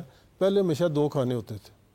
ٹھیک ہے جی. اور ہمیشہ یہ ہے کہ اگر آپ 2 کھانوں پہ رہیں گے، اور وہ بھی یہ ہے کہ آپ 8 گھنٹے میں یا 6 گھنٹے میں 2 دفعہ کھا لیں، اور 18 گھنٹے یا 16 گھنٹے اگر آپ فاسٹنگ کرتے ہیں تو وہ آپ کے لیے آئیڈیل ہے. آپ کے اگر آپ پریونٹ کرنا چاہتے ہیں. اور اب تو جو لیٹسٹ آیا ہے کہ فاسٹنگ کے ذریعے اور اپنی ڈائٹ کو کنٹرول کر کے آپ ڈائبٹیز کو بھی ریورس کر سکتے ہیں، آپ بلڈ پریشر کو بھی واپس لا سکتے ہیں.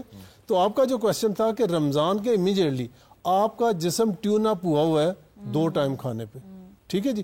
آپ سڈنلی جب اس کو اور اس سے ایک اور چیز کیا ہوئی ہے کہ معدے کا سائز شرنک کر گیا. جب آپ کم کھاتے ہیں تو معدے کا سائز شرنک کر جاتا ہے.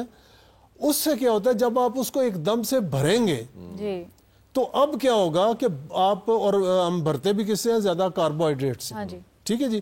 اس سے کیا ہوگا، آپ کی انسولین بڑھے گی، انسولین کا لیول بڑھے گا، اور تمام بیماریوں کی جو جڑ ہے وہ بڑی ہوئی انسولین ہے. صحیح. اگر کوئی ڈائبٹیز کا پیشنٹ یا کوئی موٹاپے کا پیشنٹ، یا فیمیلز میں اگر سسٹ بنی ہے، پولیسسٹ، تو وہ اگر اپنے آپ کو ریورس کرنا چاہتا ہے تو اس کو 2 کام کرنے پڑیں گے. ایک تو یہ ہے کہ کاربوہائیڈریٹ ڈائٹ سے، کاربوہائیڈریٹس میں کیا ہے، آپ کی جوس، آپ کی فیزی ڈرنکس، کولڈ ڈرنکس جس کو کہتے ہیں، اس کے علاوہ آپ کی تمام بیکری آئٹمس، اس کے بعد نان، چاول، آلو، یہ ساری وہ چیز جو کاربوہائیڈریٹس ہیں، ان کو اگر کٹ ڈاؤن کر کے ہم اگر، اور یہ کوئی باڈی کے لیے اسینشل نہیں ہے. صحیح. باڈی کے لیے اسینشل ہے یا فیٹ اسینشل ہے یا پروٹین اسینشل ہے. یہ تو کافی کچھ ہی آپ نے جو ہے وہ کٹ کر دیا ہے. کچھ کھانے کا بھی بتا دیں، کوئی آئیڈیل ڈائٹ بتائیں جو شوگر پیشنٹس اور دیکھیں جی، شوگر پیشنٹ کو میں اپنے پیشنٹ کو جو دیکھا اور اس میں جو بڑے اچھے رزلٹ ملے ہیں وہ یہ ہے کہ میں انہیں کہتا ہوں ناشتے میں آپ 2 انڈے لے لیں، آملیٹ بنا لیں، اس میں پیاز، ٹماٹر، ادرک وغیرہ ڈال کے اچھی پلیٹ بنا لیں، وہ چمچ سے کھائیں بجائے اس کے کہ آپ روٹی یا ڈبل روٹی سے کھائیں. اور اس کے ساتھ 1 کپ چائے کا بغیر چینی کے. ٹھیک ہے نا. چینی کو تو یہ وائٹ پوائزن ہے، اس کو اپنی زندگی سے نکال دیں. اس کے بعد شام کو 6 بجے آپ اس طرح کریں کہ پہلے سیلڈ لیں،